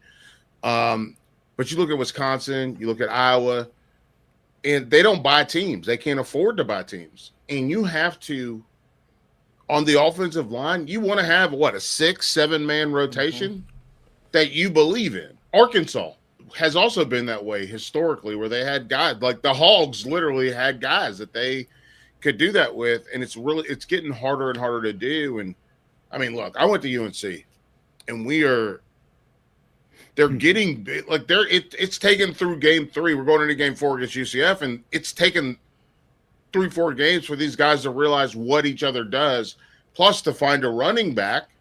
And that's the hard part. You got to figure out who's going to be the guy and how it works and how does he work with his offensive line. I don't know if people understand this, but, and again, I said it before, the two biggest things are, to me, in terms of continuity, I think you can plug and play a lot of positions. I think you can plug and play a linebacker. You could probably plug and play a defensive end. You can plug and play a wide receiver. You cannot plug and play guys in the secondary. UNC's played around with 5 or 6 different secondary lineups, and it's like that doesn't work. And then you go to the other side, and teams are plugging and playing different offensive line lineups. It doesn't work that way. That's not how it works. You got to know this guy. You got to know the guy that's to your left, the guy that's to your right. you got to know who they are, and that includes tight ends too. So I think it's very interesting. So we'll see what happens. I just am but you have to build that value in, whether obviously it starts with a degree from that school, because do you guys know when you transfer what happens? Go ahead. No, tell them. I feel like all of your credits, which when you start talking about education and the point, I don't know that gets nearly enough attention. But when you transfer, I've transferred. Yeah. Everything that I transferred with didn't go with me. Yes, sir. I don't know how these folks are graduating when they're going to 4 schools in 4 years, or Bingo. 6 schools in 6 years, or whatever it is. But bingo. Okay. Yeah, that's one of my main hallmarks is those credits don't go with you. I played with Gerald Sensabaugh. Gerald graduated from East Tennessee State because he was there for 4 years and then transferred to UNC. And they tried to make him a sophomore, and he was like, well, you know what I'm not doing? I'm not going to class. I've did this already. I can go back there, get all my credits, take these last 4 classes, and I'm done. This is ridiculous. So it's really – I don't think we talk about it enough about that, right. And we need to build the value in there. We also need to build the value of the locker room and your friends. And we also have to remind people that transferring is hard. Let me tell you something. I'm 40, right? I don't know how old you guys are, but I'm 40. And let me tell you something. If someone asked me to pack up my house and move it somewhere else for a year, I'll be like, how much? Bro, if you don't put another 0 on it, I'm not going. Yeah. That's a pain. Michael Felder, you can find him at in the Bleachers on Twitter or on X, however you care to refer to it. Yeah. Michael, I want to ask you one more question regarding Oklahoma football before we move on to something else, because I saw Michael Hawkins Jr. a couple of times last year. Yeah. What is it about him that he can't be QB1 for the Sooners this year, and how have they managed to keep him? Again, that's added value, right? He wants to be there. He knows Mateer's not going to be there for another year. Right. So let's build something. I'll take it over, and we'll go from there. I think that's one of those things where we also expect to see Arch back next year, right? And I'm not saying that Arch has been very good. Mm-hmm. We all agree on that. And look, again, hat in hand on someone who bet on Arch, and no. I think that I will get my chance. When it's my turn, I'm going to learn, and I'll go from there. That's the reason I think it is. Okay. That's fair Felder, enough. real quick, you mentioned you were high on Auburn, and I just wanted to say this out loud just to, be able to say it out loud. I was shockingly impressed with the systematic effort from Oklahoma at Temple. A sentence I never thought I would say, but that had all the makings of a letdown week after the Michigan win, ahead of the Auburn game. Yep. And it was dicey for like a quarter-ish, and then it just felt like they just turned on the gas. That, to me, signifies that, you may be for real this year in a weird way. I think they're for real. And you look at their schedule, what do they have? They got Texas in the Red River, what do we call it now? The Red River rivalry? The Red River rivalry, yeah. Yeah. Not the okay. Yeah. They got a South Carolina team that's been up and down. Then you throw in Tennessee. Tennessee is electric, but I was telling someone Tennessee, they're like fajitas, right?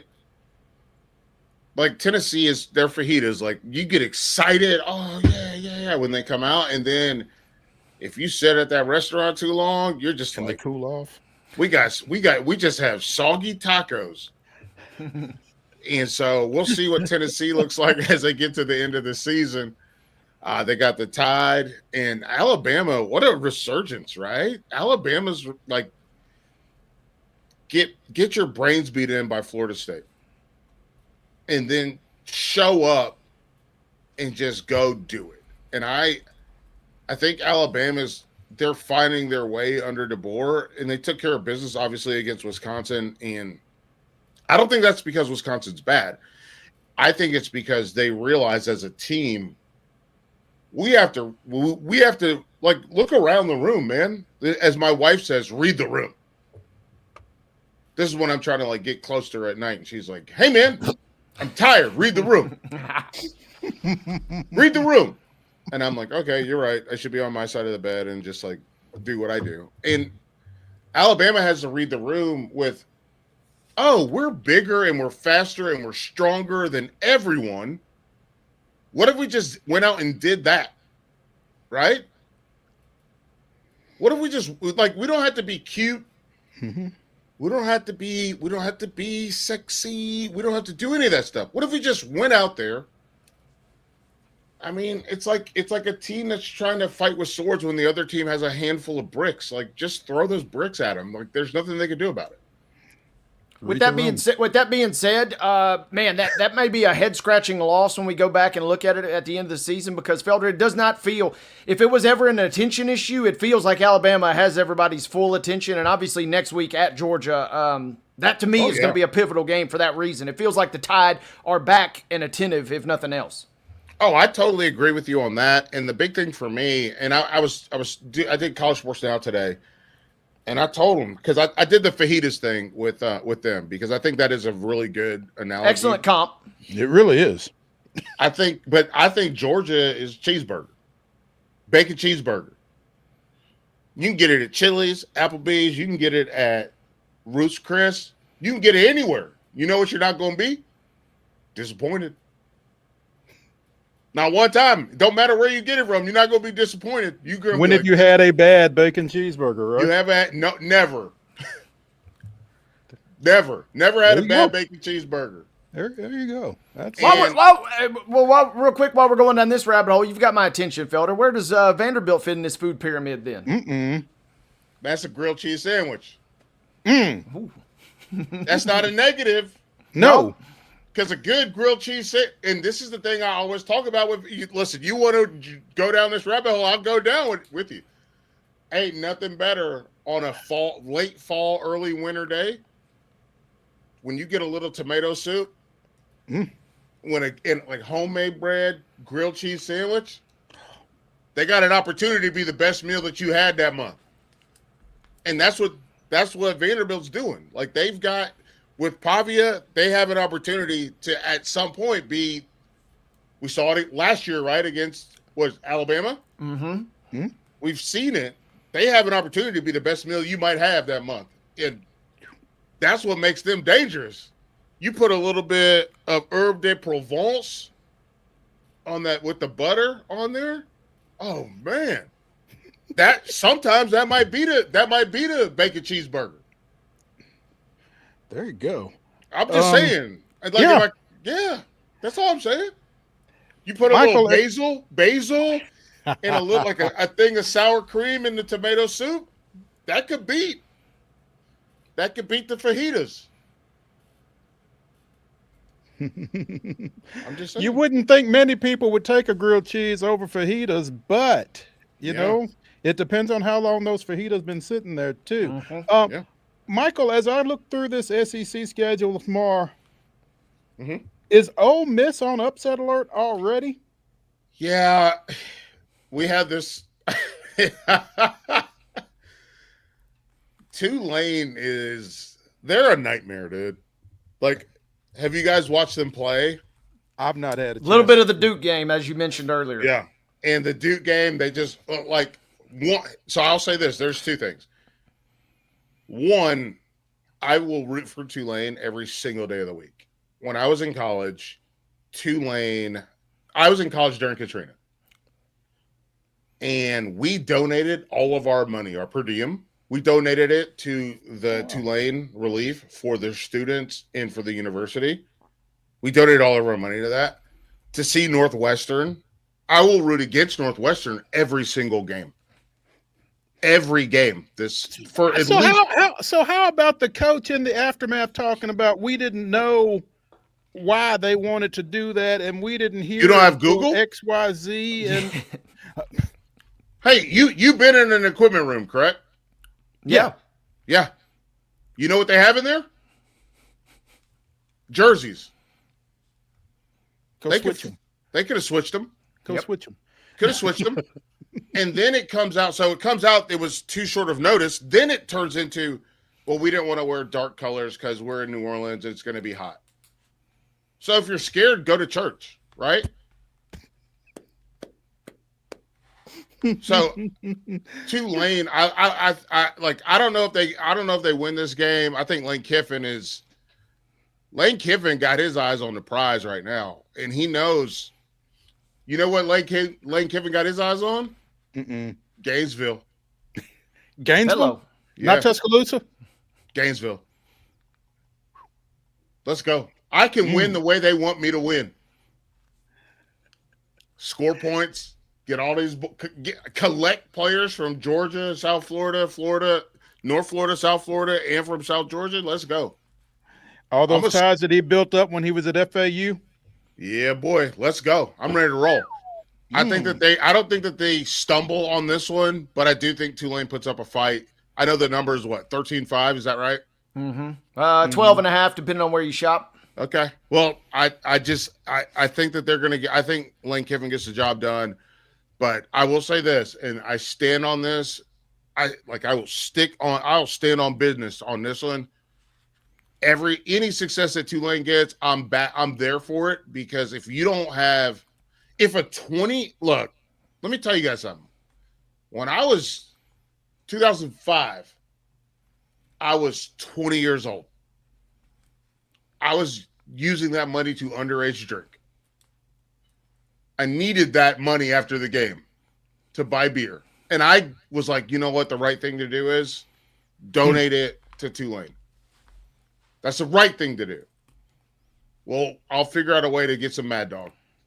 So it was one of those things where it's like, if you can't do the right thing at Northwestern, one of the richest universities in the country,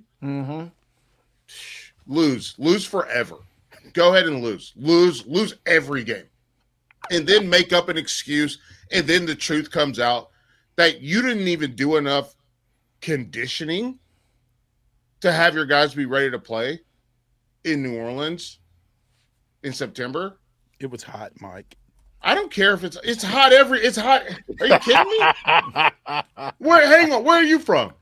I'm from here. I'm from Nashville. Yeah. It's hot every day. Yep.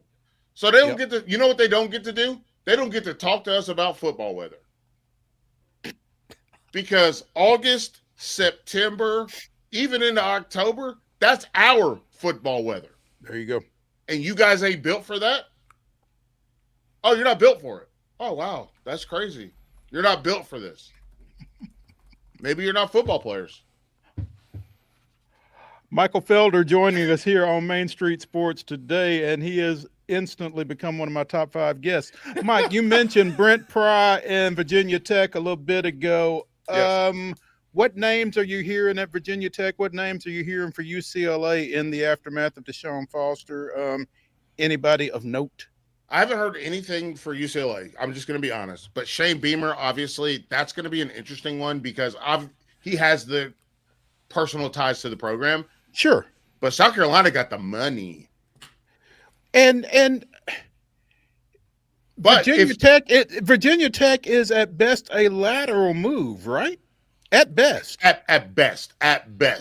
So I think that's happening. I also think that when you look around, it's about timing and how this works, because someone that's been interesting, I've seen people talk about it, but Belichick, not Bill, Steve.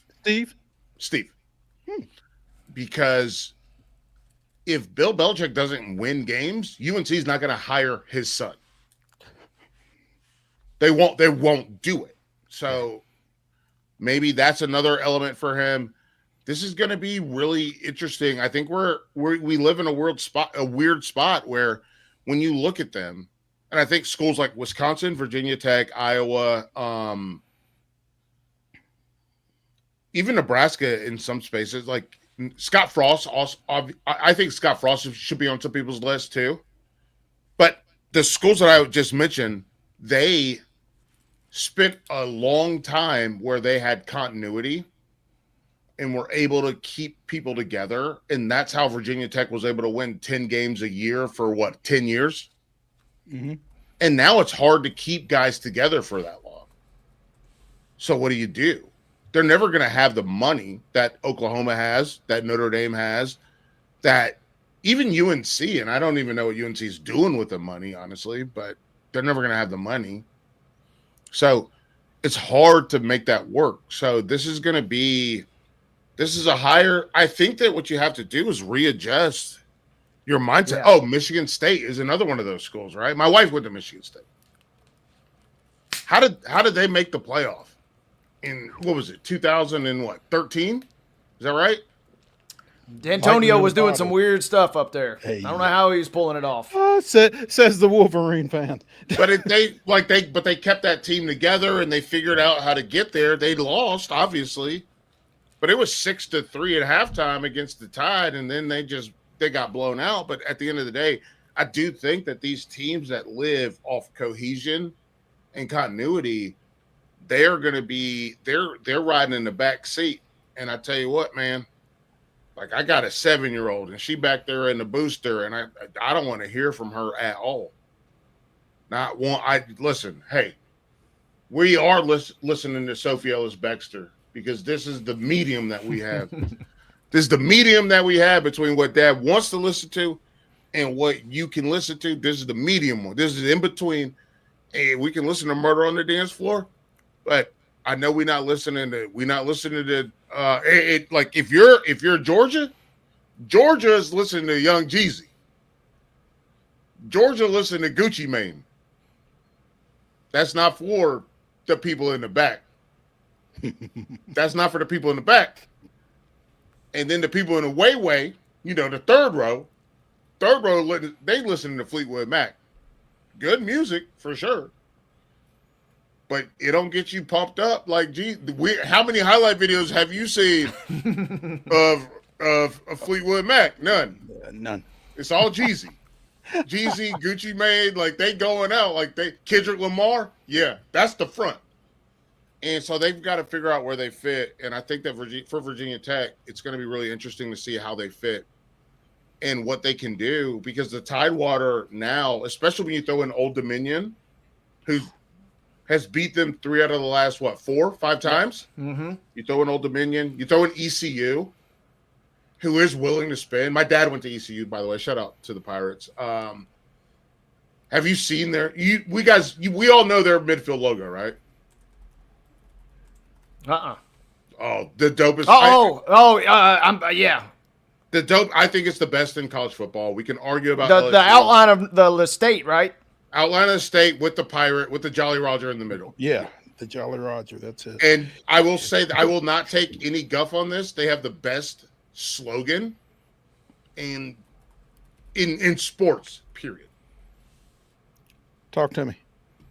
Their slogan for all their sports team. No quarter. You know what that means, perfect. Right? That's perfect. You know what that means, right? Yeah. Yeah. Wade? No mercy. No. None. We take no prisoners. No quarter given. That's awesome. We climb on your boat and we kill every person, and it's unless you join our crew, you're done. And I think, but ECU going into the Tidewater, old ODU in the Tidewater, it's going to make it harder for Virginia Tech, especially if they dial in on a player. Like, it's really interesting to me to think about the idea that what if ODU got Michael Vick? What if ECU got Ron Curry? Like that, those are guys that came out of there. Like, what if they got those guys because they could afford to they could dial in and pay them? Mm-hmm. Instead of these, like the Big East, which is when Vic played at VT, and then obviously UNC, ACC, even Allen Iverson. What if ECU or Old Dominion was like, hey man, I know you love basketball, but what if you came here and you were our quarterback or safety? Like, what if you came here and did that, and we have money to pay you? I'm really intrigued by you throwing Ron Curry out there. Ron C was better than Vic in high school. Yeah. And he's coaching in the NFL now, right? Yeah. So, that's intriguing stuff. Michael Felder, you can find him again at In the Bleachers on Twitter or on X, joining us here on Main Street Sports today as we talk a little college football. Michael, really appreciate you taking some time with us on this Friday afternoon. Look forward to catching up with you again soon, man. Thank you. Thank you guys so much. It's been fantastic. Awesome. See you, brother. We'll talk to you. Let's take a break. Let's come back. Let's get into the Wonder Slate to close out the weekend warm-up edition of Main Street Sports today, presented by the Tennessee Orthopedic Alliance of Columbia. Stay with us.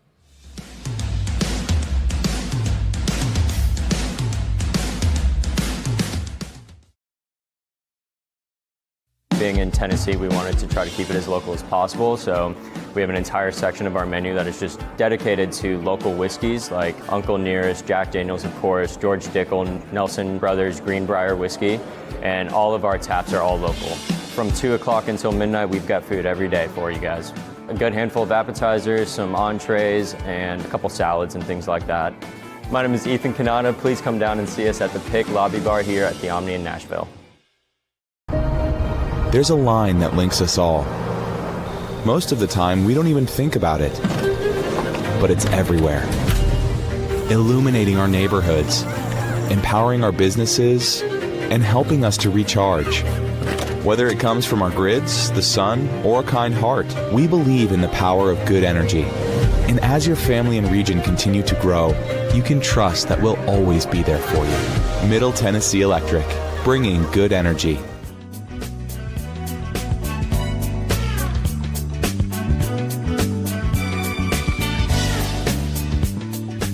We're wrapping up the weekend warm-up edition of Main Street Sports today, presented by the Tennessee Orthopedic Alliance of Columbia. That's Wade Neely. I'm Maurice Patton. Wade's been holding out on me on Michael Felder, bringing him on days that I wasn't on.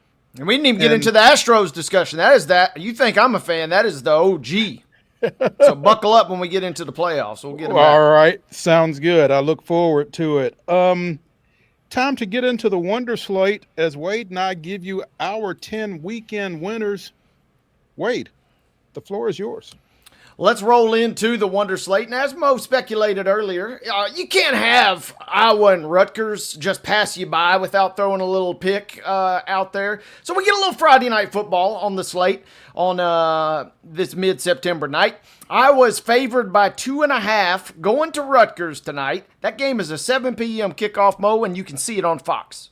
You know, that's basically a pick 'em. I mean, I think Iowa wins by at least a field goal. Greg Schiano's still the coach at Rutgers, right? Yep. Yeah. Okay, give me Iowa. Oh, okay. A little VFL love right there, I see from Mo. That's why I'm taking Rutgers. Iowa's been nice to me at times earlier this year, but you got to know when to hop off the bandwagon, and that week is this week. I think Rutgers wins that game tonight as we get the Wonder Slate cranked up. Rolling into Saturday, number 16 team in the land, Utah. Number 17 team in the land, Texas Tech. Utah is the favorite in this game by 3, even though they are down in Lubbock, Mo. That game kicks off at 11 a.m. on Fox. Even though they are down in Lubbock, that's what concerns me about this one. I mean, I like the Utes, but, you know, home dogs kind of pull at me sometimes. I'm going to go with Texas Tech, and I may regret it later, but give me the Raiders here. Yep, give me the Patrick Mahomes is here. Yep, I'm taking Texas Tech. Utah and Kyle Whittingham in particular, they are trying to go scorched earth this year after an embarrassing season last year, and so far they've been pretty good. I think this is going to be an epic game. Texas Tech is still continuing to buy their way into the national championship picture in a lot of sports. They're getting there for football. This is the next step in the right direction. I think they win this game outright. Should be a good one to crank us up tomorrow. Meanwhile, closer to home, Arkansas is a 7-point favorite at Memphis. Should be a fun showdown at 11 a.m. on ABC. Man, I really want to take Memphis here, especially at home. But I just think at some point, Arkansas's depth plays. You know what? I'm going to go with Memphis because Arkansas may win this game, but they may not necessarily win it by a touchdown. Give me the Tigers. I'm with you in the sense I want to pick Memphis, but I'm against you in the sense I can't do it. Went with Arkansas last week. They let me down on the outright victory, but they did have the goods to get the cover. 7 is a lot of points. I will not be shocked if Memphis holds serve at home and it maybe even flirts with a win in this game. But, man, I got to take Arkansas in this one. It pains me to say that. Sorry to my folks out there in the 901. Roll into a slew of games at 2:30. The aforementioned Auburn Tigers at Oklahoma. Oklahoma is favored by 6.5 in this ABC kickoff. Yeah, I think I like Oklahoma by at least a touchdown in this one. Give me the Sooners. I'm with you. I don't know what Mr. Felder was talking about because I'm taking the Sooners on this one too. And I know it sounds weird, but I liked what I saw with them in that second and third quarter versus Temple. That was a prime letdown spot, and there wasn't no letdown. I think they take care of business versus Auburn. Maybe I'm shocked, and maybe we're talking next week about Auburn being a sneaky contender for the college football playoff. But I like OU to win this game and therefore cover. Cruising right along, also at 2:30 on ESPN, Ole Miss is favored. As I mentioned to Felder, where you shop matters here because we got it at 12.5, Mo. All of our odds coming from the Circa Sportsbook.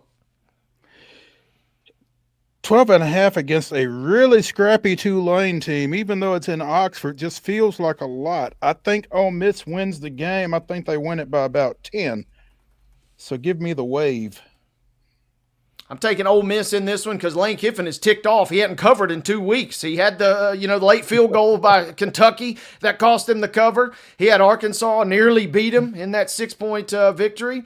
He's out for blood. I think Lane Kiffin's going to try and run up the score. The question will be, can they? I think maybe they're up 7 and they get a late touchdown to win that by 14. Give me Ole Miss in that game.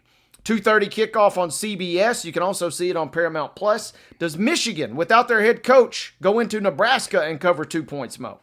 He's serving the second game of his suspension, huh? Serving the second one, and this is different from Harbaugh. He has not been allowed anywhere near the program. Harbaugh was allowed to do everything but coach the games. Sharon Moore hasn't been with the program for 2 weeks. Oh, wow. I still think the Wolverines take care of business in Lincoln here just because I'm not sure how good Nebraska is. Give me the Wolverines. Yep, I'm going with Michigan as well. They got Chip Lindsey, the former UNA wide receiver legend in the early 90s as their offensive coordinator. The offense looked great. I know it was against Central Michigan, but they looked fantastic last week. And I just don't flat out trust Nebraska. I might eat some crow Monday, but I'm taking Michigan by 2, mainly because I don't trust Nebraska at this point thus far. 6 p.m. showdown, Battle of Columbias. You got South Carolina, you got Missouri. The number 23 ranked Tigers are favored by 9.5. That's a lot. And, I mean, I think the key to this is whether or not Lenora Sellers plays. And but I don't know that I like Missouri even in Como by 10 here.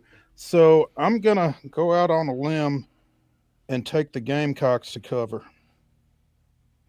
I see where you're going with that, and Lenora Sellers is listed on the injury report as probable. I don't know that matters, Mo, because they're wondering in Happy Valley if they got the quarterback trade wrong. Bo Prabula has looked better than Aller thus far. I think Missouri wins this game by at least 10 points and therefore covering that 9.5 number. And I kind of don't trust South Carolina. I was on the fence about them, and they did not look good last week.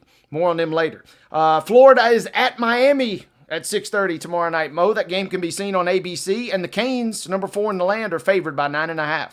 You know, I got no reason to think Florida goes into Miami and wins this ball game. Give me the Canes, and the packing boxes might be outside of Napier's office when he gets back to Gainesville. I'm with you. I'm taking the Canes. They are a good team. They are legit. The SEC homers will say, yeah, but we're the Florida Gators. We're going to be able to steamroll anybody. No, give me Miami in that one. Final 2 picks. Let's make them quick. 6:30, Arizona State is at Baylor. Baylor's favored by 2.5. Give me Baylor at home. I want to take Arizona State, but I'm taking Baylor as well. Sick them down there, I suppose. Final game, 6:30. It'll be Illinois and Indiana. 2 ranked teams, Mo, and Indiana's favored by 6.5. You know, for some reason, I got a feeling about Bielema and the guys. Give me the Illini. I want to pick Illinois, but I'm taking Indiana. I will regret this pick. Mark my words come Monday, but I'm taking the Hoosiers, 6.5. There we go. That's going to do it for the Wonder Slate. That's going to do it for the weekend warm-up edition of Main Street Sports Today, presented by the Tennessee Orthopedic Alliance of Columbia. Join me and Wade at 2 o'clock on Monday. Y'all have a great weekend.